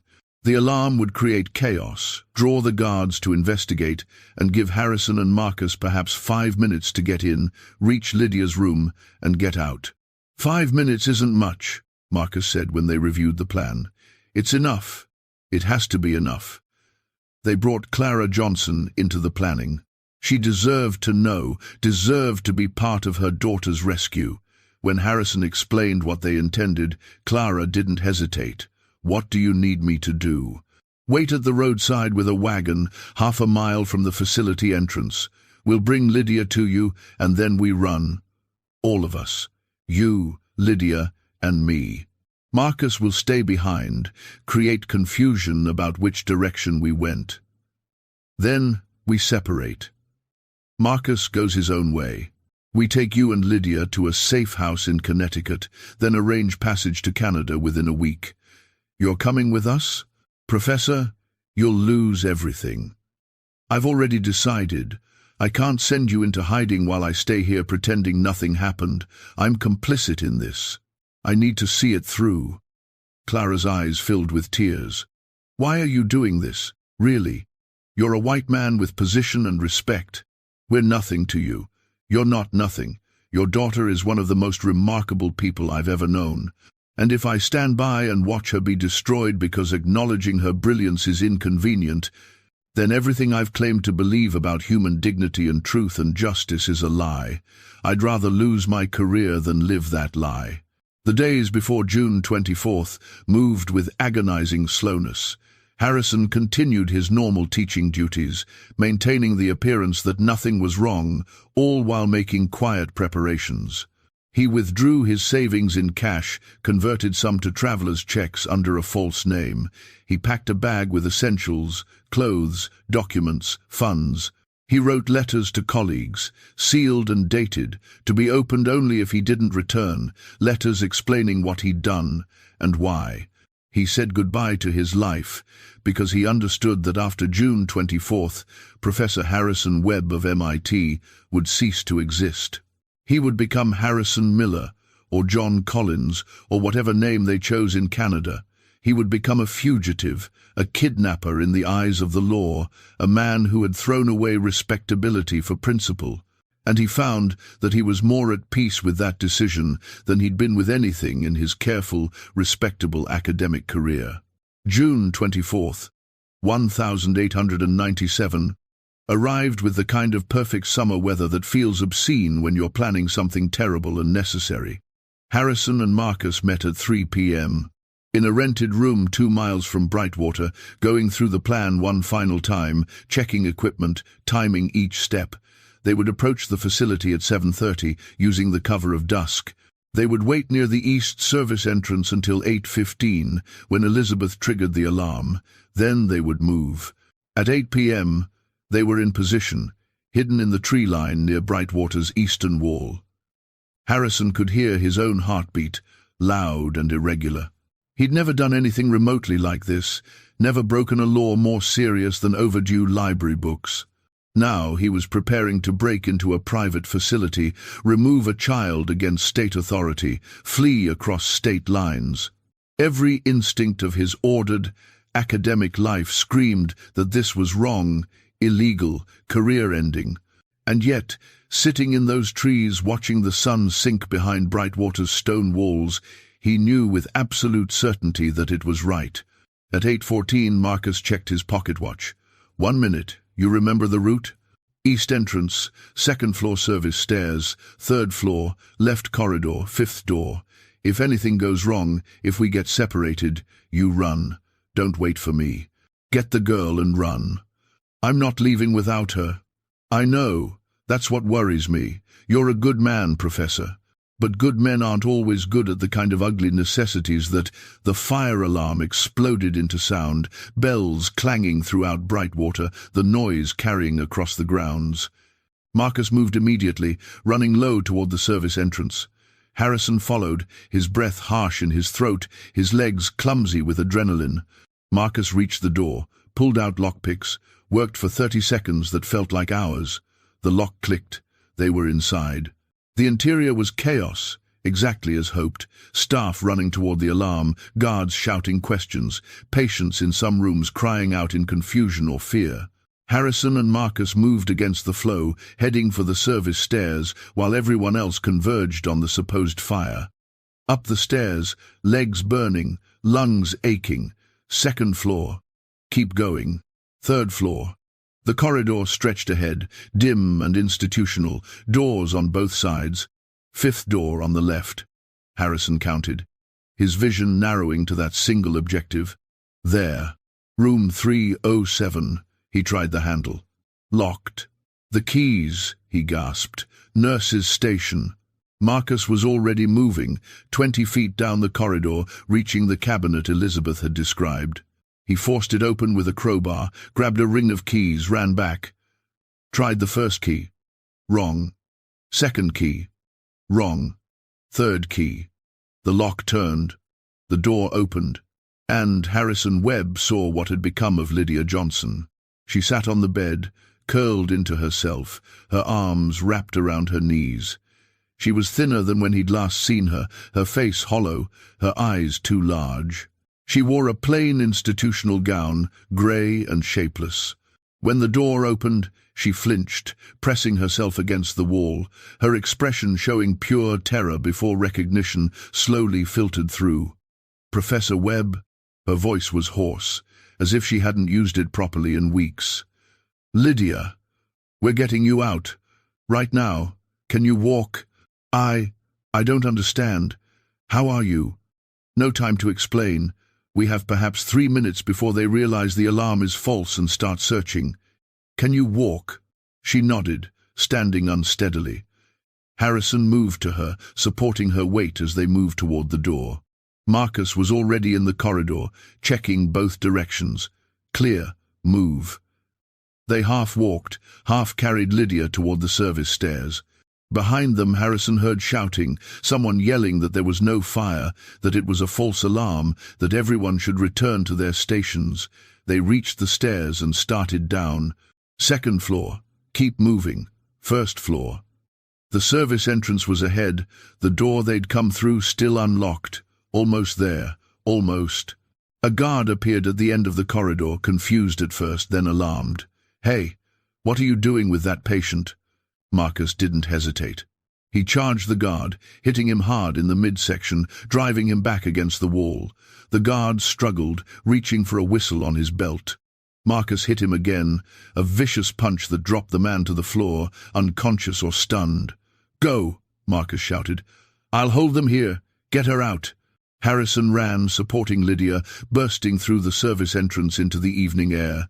Behind them, whistles were blowing, voices shouting, the facility waking to the realization that someone had breached their security. He ran for the wall, pulling Lydia with him. She was gasping, her legs weak, but she kept moving, kept pushing herself. At the wall, Harrison interlaced his fingers. Step here. I'll boost you over. She put her foot in his hands. He lifted, straining, getting her high enough to grab the top of the wall. She pulled herself up with strength that seemed impossible given her condition, driven by pure, desperate will. Then she was over, dropping down the other side. Harrison grabbed the wall's top edge, pulled himself up, his arms screaming. For a terrifying moment, he thought he couldn't do it, that he'd hang there until the guards caught up. Then, adrenaline gave him the strength he needed. He pulled himself over, dropped heavily on the other side, his ankle twisting painfully as he landed. Lydia grabbed his arm. Come on. They ran into the trees, branches whipping at their faces, roots catching their feet. Behind them, Harrison heard guards at the wall, heard them climbing over. But the darkness and the dense forest gave them cover. They had perhaps a 2-minute, and there, the wagon, and there, Clara jumping down, her face transforming when she saw her daughter. "Mama!" Lydia's voice broke.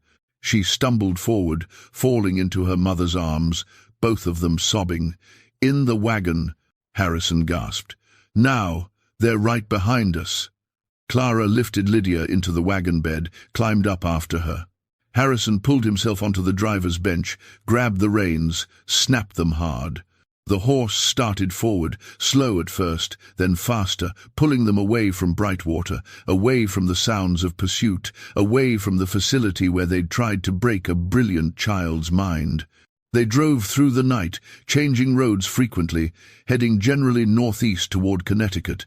Every sound made Harrison jump, every distant rider made him think they were caught. But as hours passed and no pursuit materialized, he began to believe they might actually escape. At dawn, they reached the Safe House, a Quaker farm in northern Connecticut whose owners asked no questions. Clara and Lydia were given a room. Harrison collapsed in a chair, exhausted beyond anything he'd ever felt. But they'd done it. Against the machinery of law and institutional authority, against the power of men like Thorne, who controlled resources and respectability, they'd done it. They'd rescued one brilliant girl from captivity. Later that morning, as Clara tended to her daughter and Harrison tried to process everything that had happened, Lydia asked to speak with him privately. They sat in the farm's kitchen while Clara bathed upstairs, and Lydia looked at him with eyes that had aged years in the weeks since her abduction. "Professor Webb, I need to tell you what Dr. Thorne was planning, what he called the definitive test. You don't have to talk about that now. You're safe. You can rest. No, you need to know. You need to understand what you saved me from." She took a shaking breath. "He was going to perform surgery on my brain." Harrison felt the room tilt. "What?" He said it was the only way to definitively understand the source of my abilities. He said the measurements and tests were inconclusive, that the only way to prove whether my intelligence was genuine or aberrant was to examine my brain directly.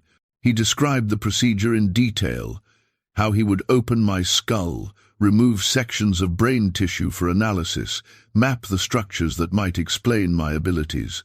He said I would likely die during or shortly after the surgery, but that was acceptable for the advancement of science.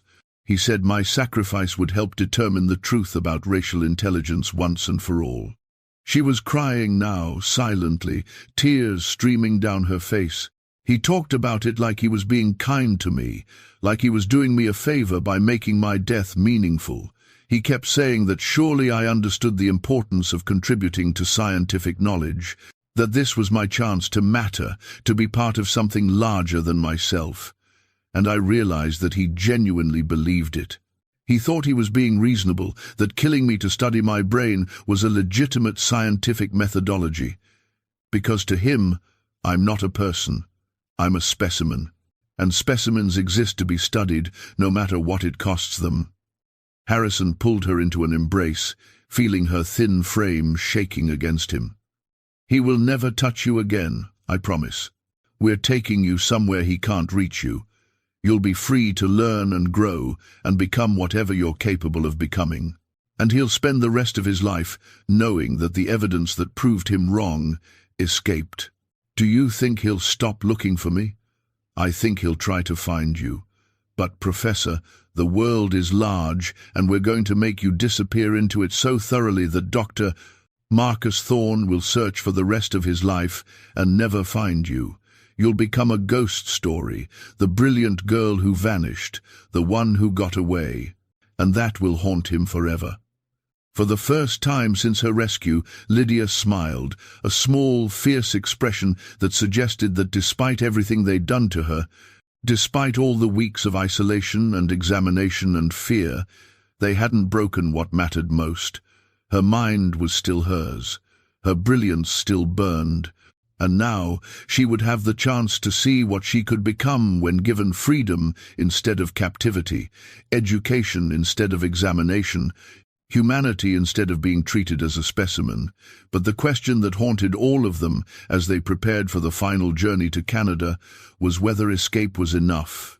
Whether one girl's freedom meant anything if the system that had tried to destroy her remained intact, ready to do the same to the next brilliant child who threatened the comfortable lies that kept the racial hierarchy in place.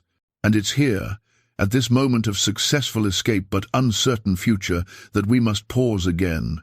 They crossed into Canada on July 2nd, 1897, using forged documents that identified them as the Miller family. John Miller, a widowed schoolteacher from Vermont, his sister Clara Miller, and her daughter Sarah Miller, traveling to Toronto to take up a teaching position. The border guards barely glanced at them, 3 more Americans among thousands crossing for work or opportunity, or reasons they didn't care to explain.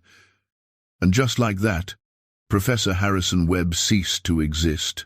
John Miller, with his small savings and his guilty conscience and his determination to see through what he'd started, took his place.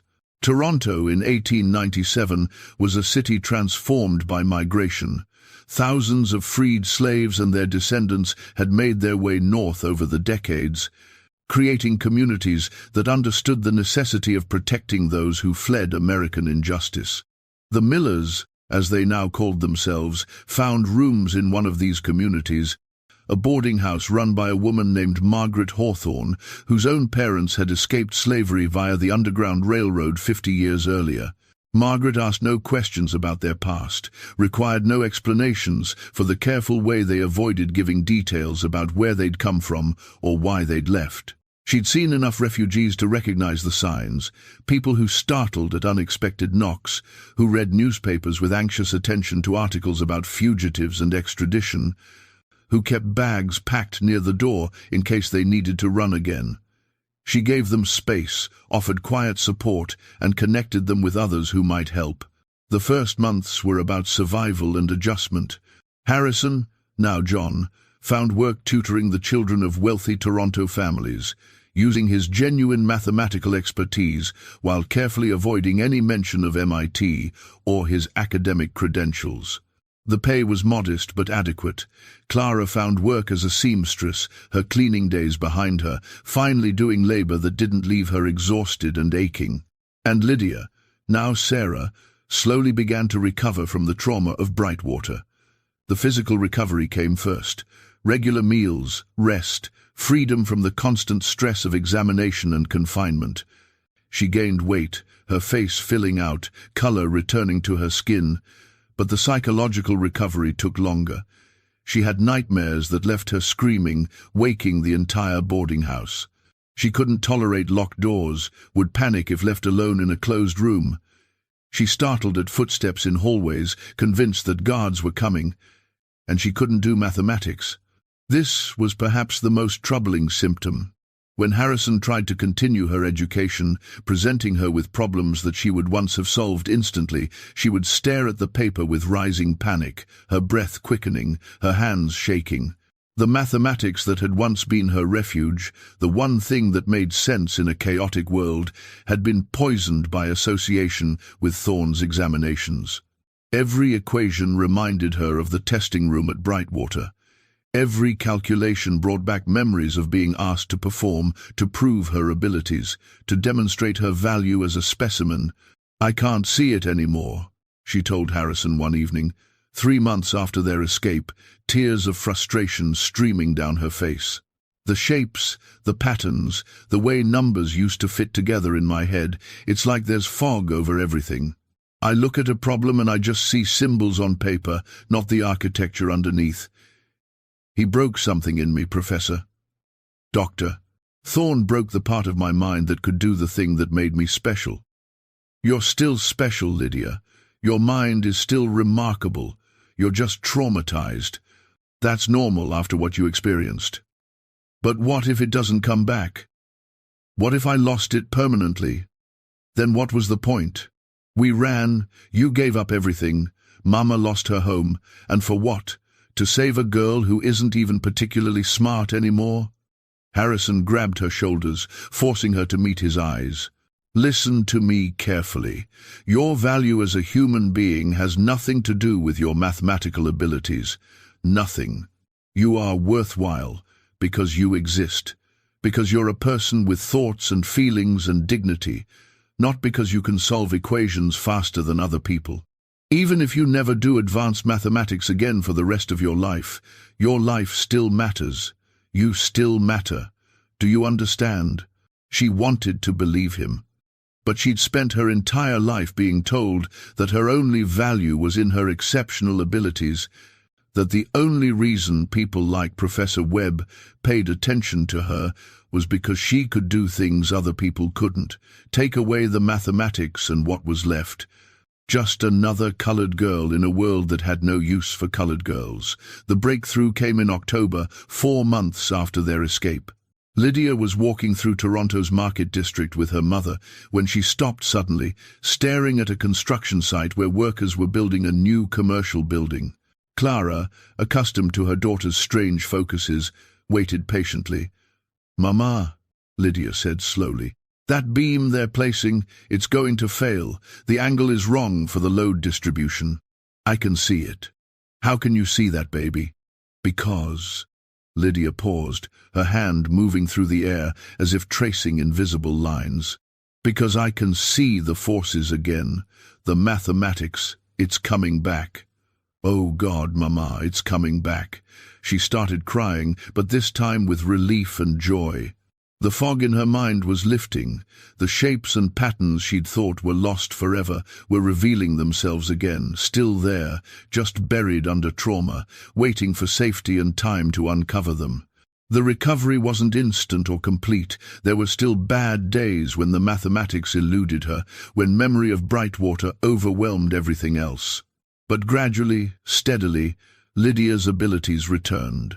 Harrison resumed her education, carefully, gently, always letting her control the pace, never pushing when she showed signs of distress. And something remarkable happened. As Lydia healed, her abilities didn't just return to their previous level, they grew. The time away from mathematics, the experience of losing and regaining her gift, had given her a different perspective. She approached problems with new creativity, intuitive than before. It was as if her mind had been reorganizing itself during the months of fog, making new connections, developing new pathways. By her 14th birthday in April 1898, she was working on mathematical problems that Harrison himself struggled to understand, venturing into territories where he could no longer effectively teach her because she'd surpassed his expertise. "I need to find you better teachers," he told her one evening, after she'd solved a problem in non-Euclidean geometry that had taken him 3 days to even properly understand. "You're working at a level that requires university instruction, possibly graduate-level instruction." "That's impossible," Lydia said simply. "No university will admit a 14-year-old colored girl. Maybe not officially, but there might be other ways. Let me ask around. See if any professors at the University of Toronto might be willing to work with you privately." He did ask around, carefully, discreetly, testing whether the academic community in Toronto might be more open-minded than their American counterparts. The responses were mixed. Some professors dismissed the idea out of hand, unwilling to waste time on a Negro child, regardless of her supposed abilities. Others expressed interest, but wanted extensive proof before committing time to such an unusual student. And a few, a precious few, agreed to meet with Lydia simply because they were curious, because the intellectual challenge of working with an exceptional mind outweighed their prejudices or social concerns. Professor Daniel Morrison was the first to take her seriously. He was 63 years old, nearing retirement from the University of Toronto's mathematics department, with a reputation for brilliance and eccentricity in equal measure. He'd published groundbreaking work on differential equations and had little patience for academic politics or social conventions. When Harrison approached him with the carefully edited story of a young prodigy who needed advanced instruction, Morrison's response was characteristically blunt. "Bring her round. If she's as capable as you claim, I'll know within an hour. If she's not, stop wasting my time." The meeting took place in Morrison's cluttered office, books and papers stacked everywhere, blackboards covered in half-erased equations. Lydia entered nervously, still uncomfortable around authority figures after Brightwater. Morrison barely looked at her, just gestured toward a chair and said, "Sit. I'm going to give you a problem. Take as long as you need to solve it." He wrote on the blackboard a complex problem involving infinite series convergence, the kind of question that would appear on a qualifying examination for doctoral students. Then he returned to his desk and began grading papers, apparently forgetting Lydia's presence. She studied the problem for perhaps 5 minutes, her head tilting in that characteristic way, her eyes tracking invisible patterns. Then she stood, took chalk, and began writing. Morrison glanced up occasionally, watching her work, his expression unreadable. When she finished, she set down the chalk and returned to her seat without speaking. Morrison approached the board, studied her solution for several minutes, checking each step. Then he turned to look at her properly for the first time. "How old are you?" "14, sir. Who taught you this methodology?" "No one, sir. I just saw that if you restructured the series this way, the convergence became obvious." Morrison returned to the board, examining her work more closely. This is an approach I've never seen. It's valid, elegant even, but it's not in any textbook. You developed this just now?" "Yes, sir. The standard approaches seem too complicated. I thought there must be a simpler way, so I looked for it." Morrison was silent for a long moment. Then he returned to his desk, pulled out a sheet of paper, and began writing rapidly. When he finished, he handed the paper to Harrison. "These are the names of 4 other professors in this city who might be qualified to work with her in areas where I'm not expert. Physics, advanced algebra, theoretical mechanics, logic. Between us, we can provide her with education equivalent to what she'd receive in a doctoral program. But Mr. Miller, I need you to understand something. This girl is not just talented. She's genuinely exceptional. The kind of mind that appears maybe once in a generation, possibly once in several generations. She needs to be developed carefully, challenged appropriately, protected from those who would exploit her." "She's been exploited before," Harrison said carefully, uncertain how much to reveal. "We left the United States partly to escape that situation." Morrison studied him with sharp eyes. "I'm not going to pry into your past, but I will say this. Whatever her abilities, whatever her potential, she's a colored girl in a world that's hostile to colored girls. Even here, even in Canada, where things are theoretically better, she'll face barriers. She'll be dismissed, underestimated, excluded from opportunities that mediocre white men take for granted. If we're going to educate her, we need to be realistic about what her future holds. She can't publish under her own name without being ignored or mocked. She can't attend university officially. She can't pursue a conventional academic career. So the question becomes, what do we train her for? What's the end point of this education? It was the question that haunted all of them. What was the point of developing Lydia's abilities if she had no legitimate avenue to use them? They couldn't publish her work without exposing her to exactly the kind of attention they'd fled. They couldn't send her to university without risking discovery. They couldn't let her build a public reputation without making her vulnerable to people like Thorne, who would see her as a threat to be neutralized or a specimen to be studied. The solution they developed was both practical and profoundly unfair. Lydia would continue her education, working privately with Morrison and his colleagues. She would develop her abilities, pursuing mathematical research at the highest levels. But her work would be published under Harrison's name, with him serving as a front, a respectable white male face that the academic world could accept. Lydia would be a ghost, the brilliant mind behind discoveries that others would receive credit for. When Harrison proposed this arrangement, Lydia was quiet for a long time. "So I do the work, and you get the recognition.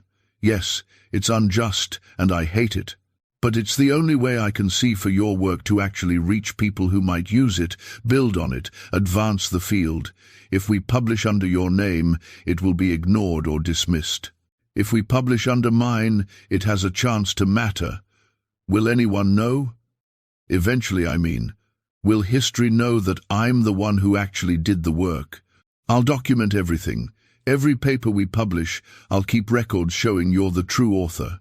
Someday, when it's safe, when society has changed enough that the truth won't destroy you, we'll reveal it.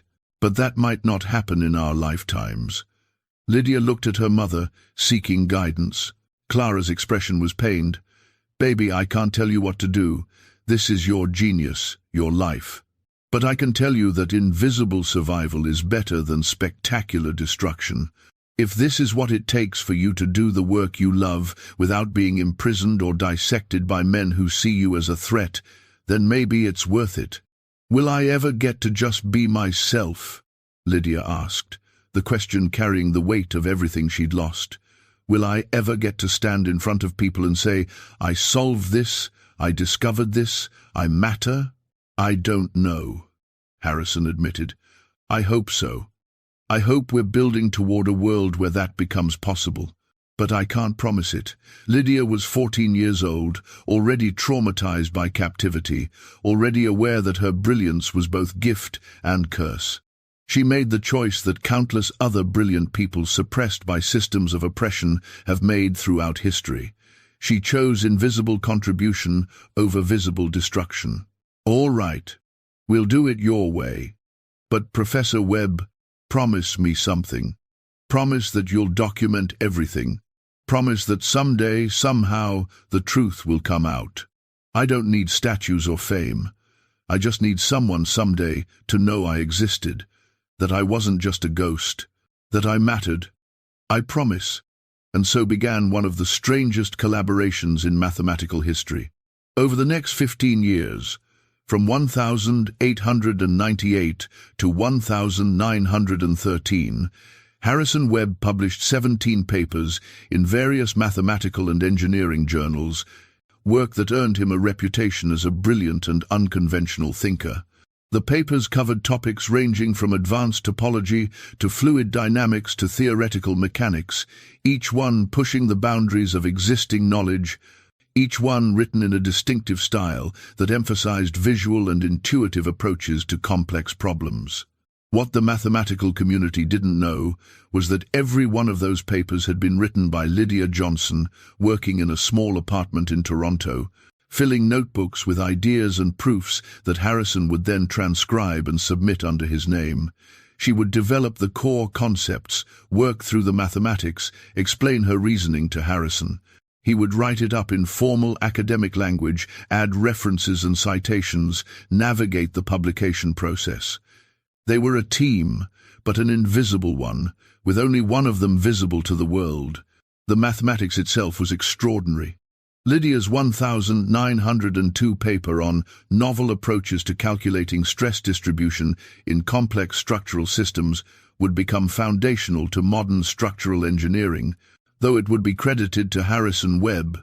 Her 1907 work on intuitive visualization methods for multi-dimensional mathematical spaces would influence the development of topology. 111 paper on predictive modeling of fluid turbulence contained insights that wouldn't be fully appreciated until the development of chaos theory 50 years later, but history would remember it as Harrison Webb's work.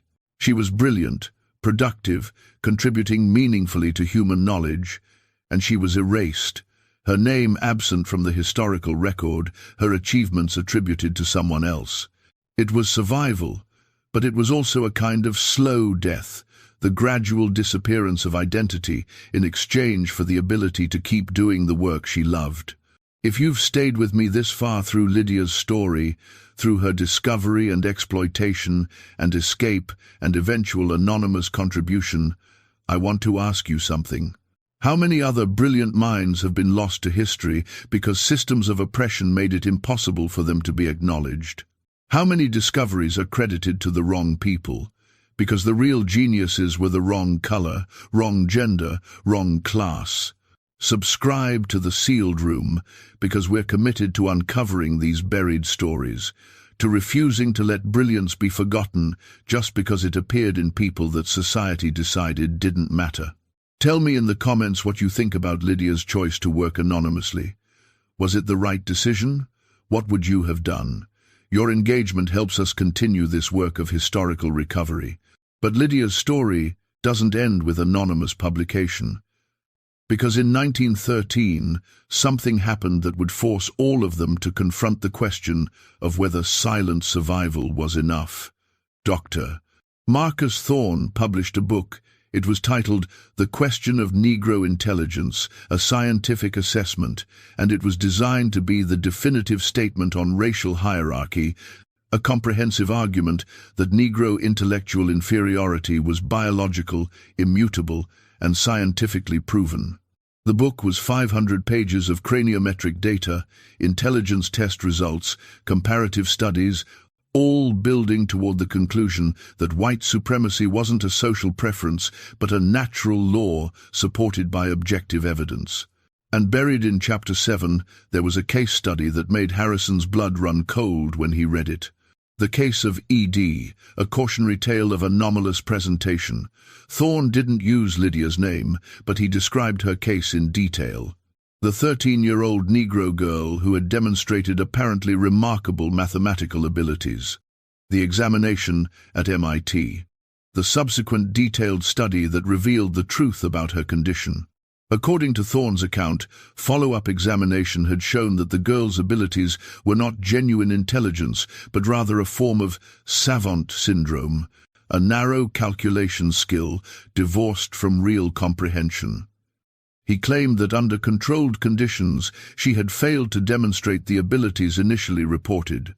He suggested that the original claims about her capacities had been exaggerated by abolitionist sympathizers seeking to manufacture evidence of Negro equality. He concluded the case study by noting that the subject had ultimately been institutionalized for mental instability, a tragic but inevitable outcome for individuals whose brains developed abnormally, producing isolated abilities at the cost of general dysfunction. It was a comprehensive lie, a rewriting of history designed to neutralize the threat that Lydia's existence posed to Thorne's theories. And because Lydia had disappeared, because she couldn't speak publicly to refute these claims, Thorne's version would become the official record. Future scientists reading his book would learn about the Negro girl who seemed brilliant but was actually damaged, who proved not that racial theories were wrong but that apparent exceptions could be explained away through careful analysis. Harrison showed the book to Lydia. She read the chapter in silence, her face unreadable. When she finished, she set the book down carefully.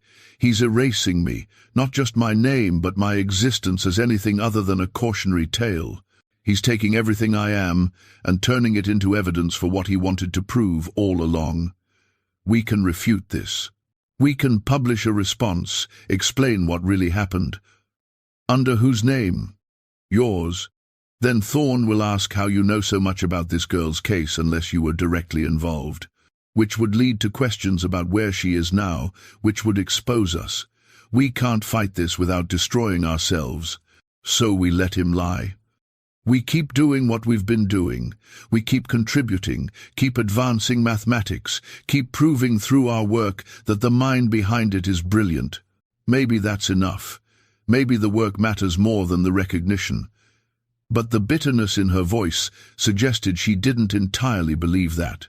The truth was that Thorne's book hurt in ways that isolation and examination hadn't, because it was existential erasure, the claim that she had never been what she was, that her brilliance had been imaginary or fraudulent, that she was a cautionary tale rather than a revolutionary example.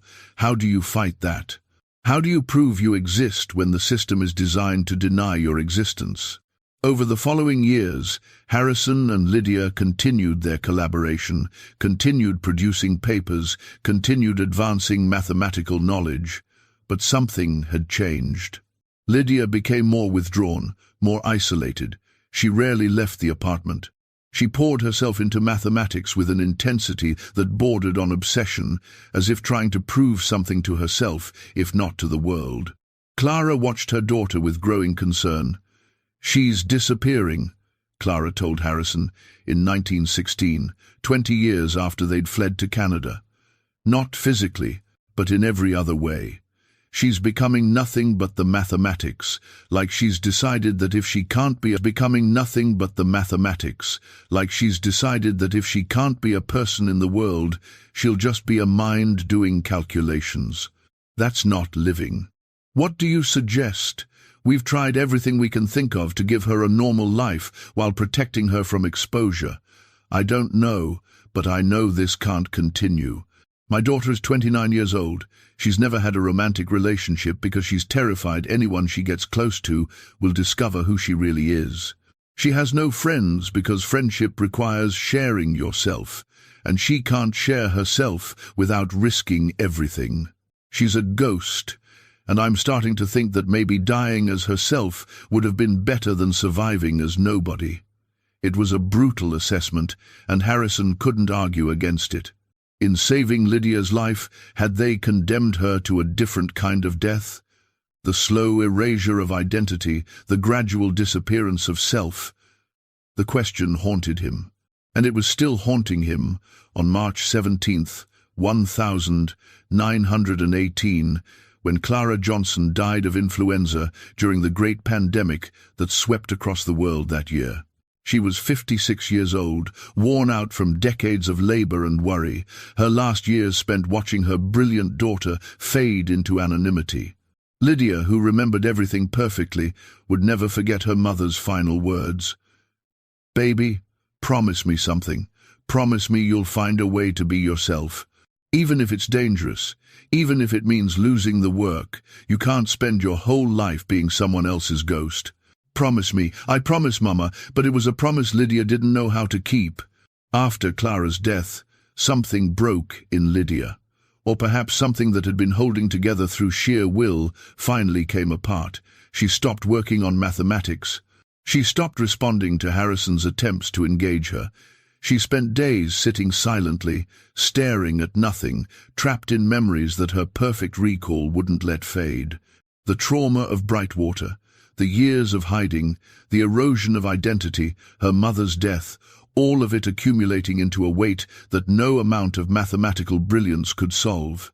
Harrison, now 58 years old and not in the best health himself, tried everything. He brought her books, proposed new problems, arranged meetings with Morrison and the other professors who'd worked with her over the years. Nothing penetrated the depression that had settled over her like fog. "Maybe," she told him during one of the few conversations she would still engage in, "maybe Dr. Thorne was right after all. Not about Negro inferiority, but about me specifically. Maybe I am an anomaly, a malfunction. Maybe my mind works wrong, producing abilities that don't fit anywhere, that can't be used for anything except causing trouble. Maybe it would have been better if I'd never been discovered at all.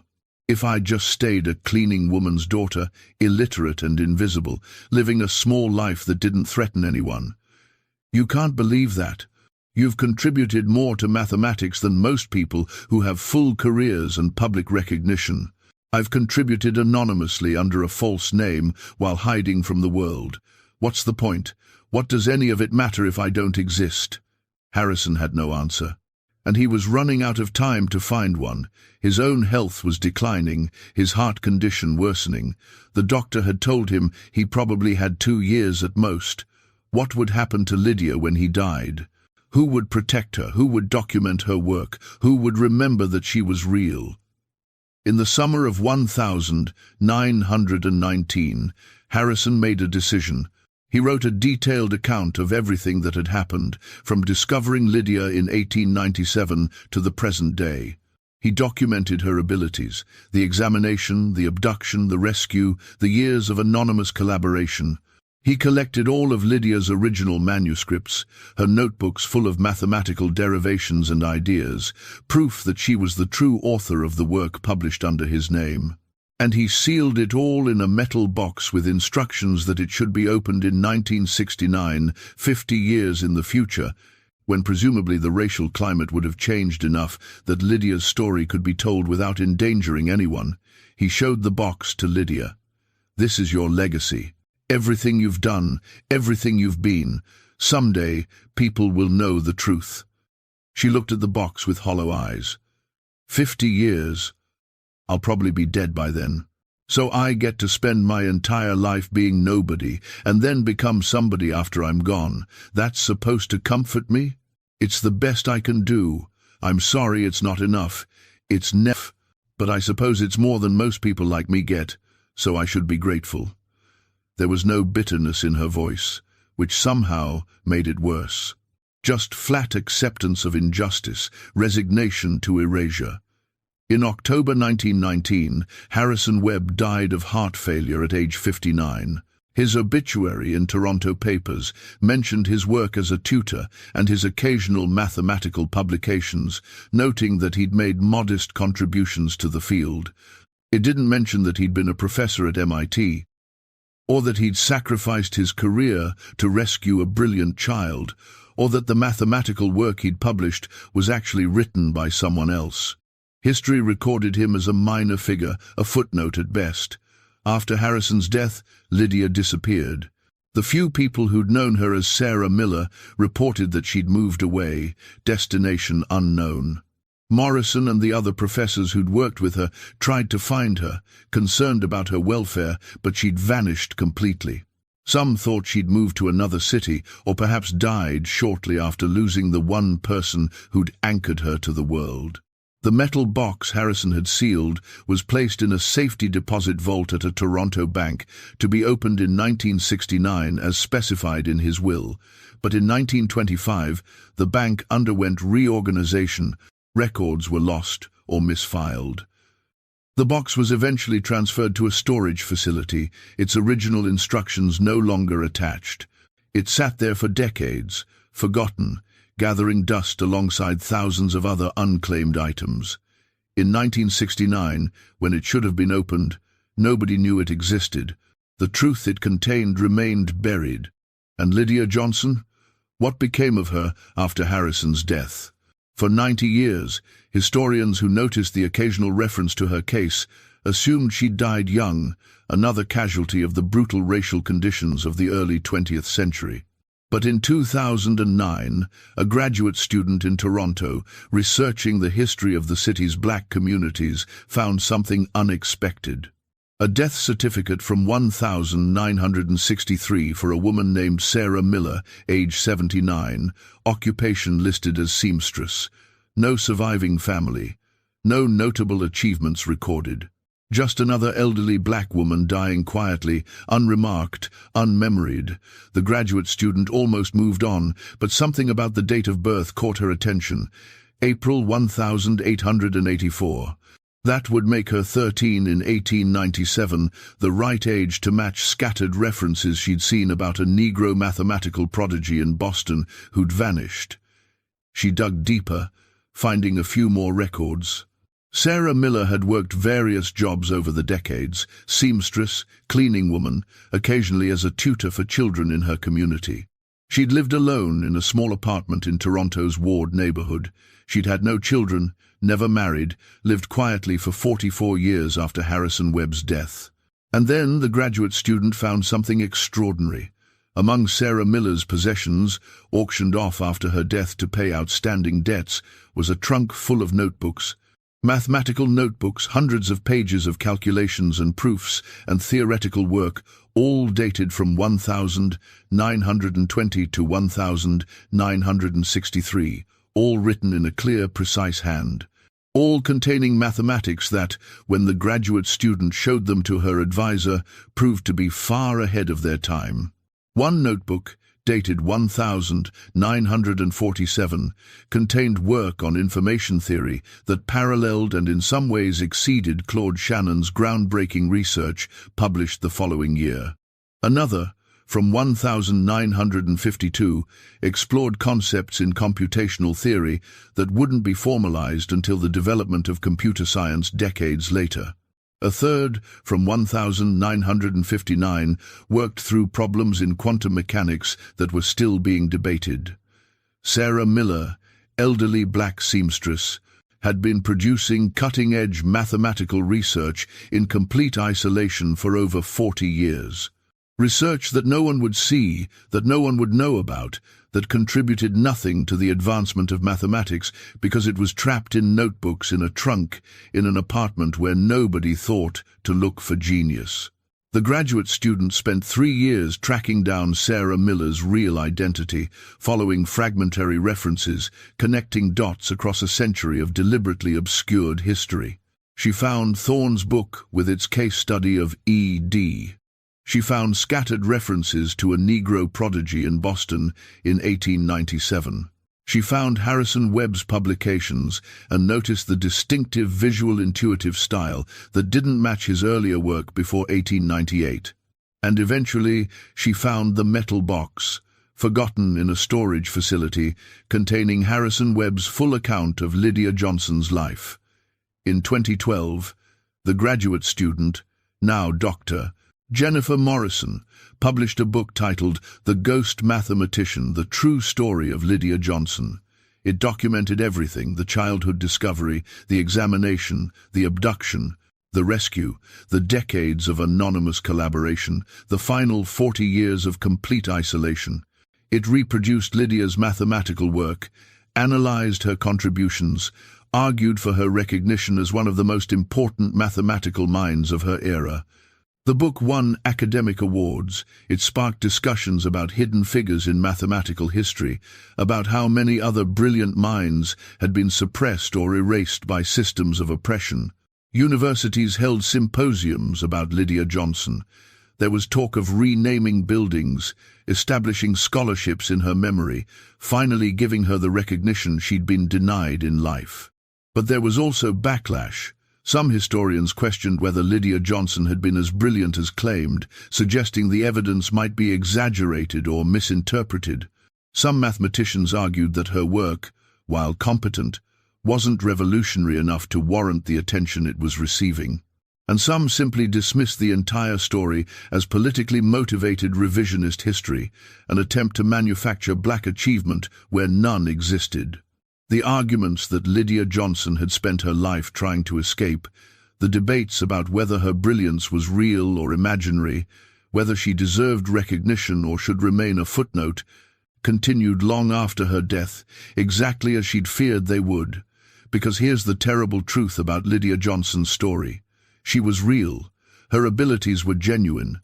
Her contributions were significant, and none of it mattered because the system wasn't designed to acknowledge people like her. She could have been twice as brilliant, and it wouldn't have been enough. She could have solved every unsolved problem in mathematics, and it wouldn't have changed the fundamental fact that she was a black woman in a world that had decided black women couldn't be geniuses. So, what do we do with Lydia Johnson's story? How do we make sense of a life that produced so much brilliance and received so little recognition?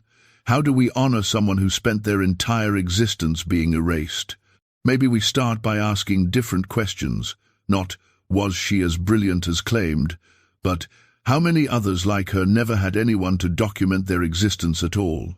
Not, did she contribute enough to deserve remembering, but what kind of world forces genius to justify its own existence? Not, should we rename a building after her? But how do we dismantle the systems that made her invisible in the first place? Because Lydia Johnson wasn't an anomaly, she was a pattern. A pattern repeated thousands of times across history, brilliant minds suppressed because they appeared in bodies that society had decided didn't matter. Black mathematicians, women, scientists, indigenous astronomers, working-class inventors, disabled scholars, queer artists, all the people who had to hide their brilliance or see it stolen or watch it be dismissed because they didn't fit the narrow definition of who was allowed to be called genius.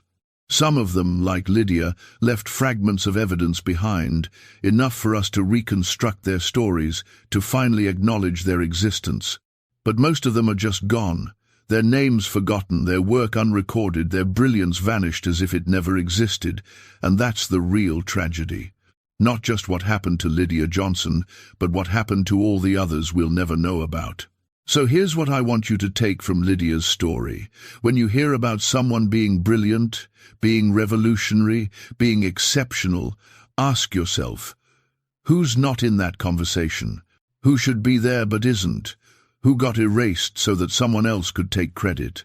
Whose genius are we still ignoring because acknowledging it would require us to admit uncomfortable truths about how our society works? Lydia Johnson died in 1963, 83 years after her mother watched her calculate impossible equations in her head and hoped it would lead to something better. She died alone, unremarked, having spent most of her life being nobody. Her brilliance survived in notebooks that sat forgotten for 50 years. Her story survived because one professor cared enough to document it and one graduate student cared enough to find it. But how many others didn't survive? How many brilliant children were broken before anyone noticed they were brilliant? How many extraordinary minds were convinced they were nothing special because everyone around them said so? How many revolutionaries died as ghosts? We'll never know. That's the horror of systematic erasure. It doesn't just destroy people, it destroys the evidence that they existed in the first place. Lydia Johnson existed. She was brilliant. She mattered. And the fact that we almost forgot her should terrify us into asking who we're forgetting right now. What do you think? Could Lydia have done anything differently? Should Harrison Webb have published the truth despite the dangers? Was anonymous contribution better than no contribution at all? Tell me your thoughts in the comments. This is the work we do here, recovering the voices that were silenced, the stories that were buried, the truths that powerful people wanted forgotten. And if you believe this work matters, if you think these stories need to be told, then subscribe, share this with someone who needs to hear it, and help us make sure that the Lydia Johnsons of history are finally seen. Thank you for staying with me through this long, difficult story. Thank you for caring about a brilliant girl who deserved so much better than what the world gave her. And remember, history isn't just what we're told, it's what we dig up, it's what we refuse to let die. Until next time,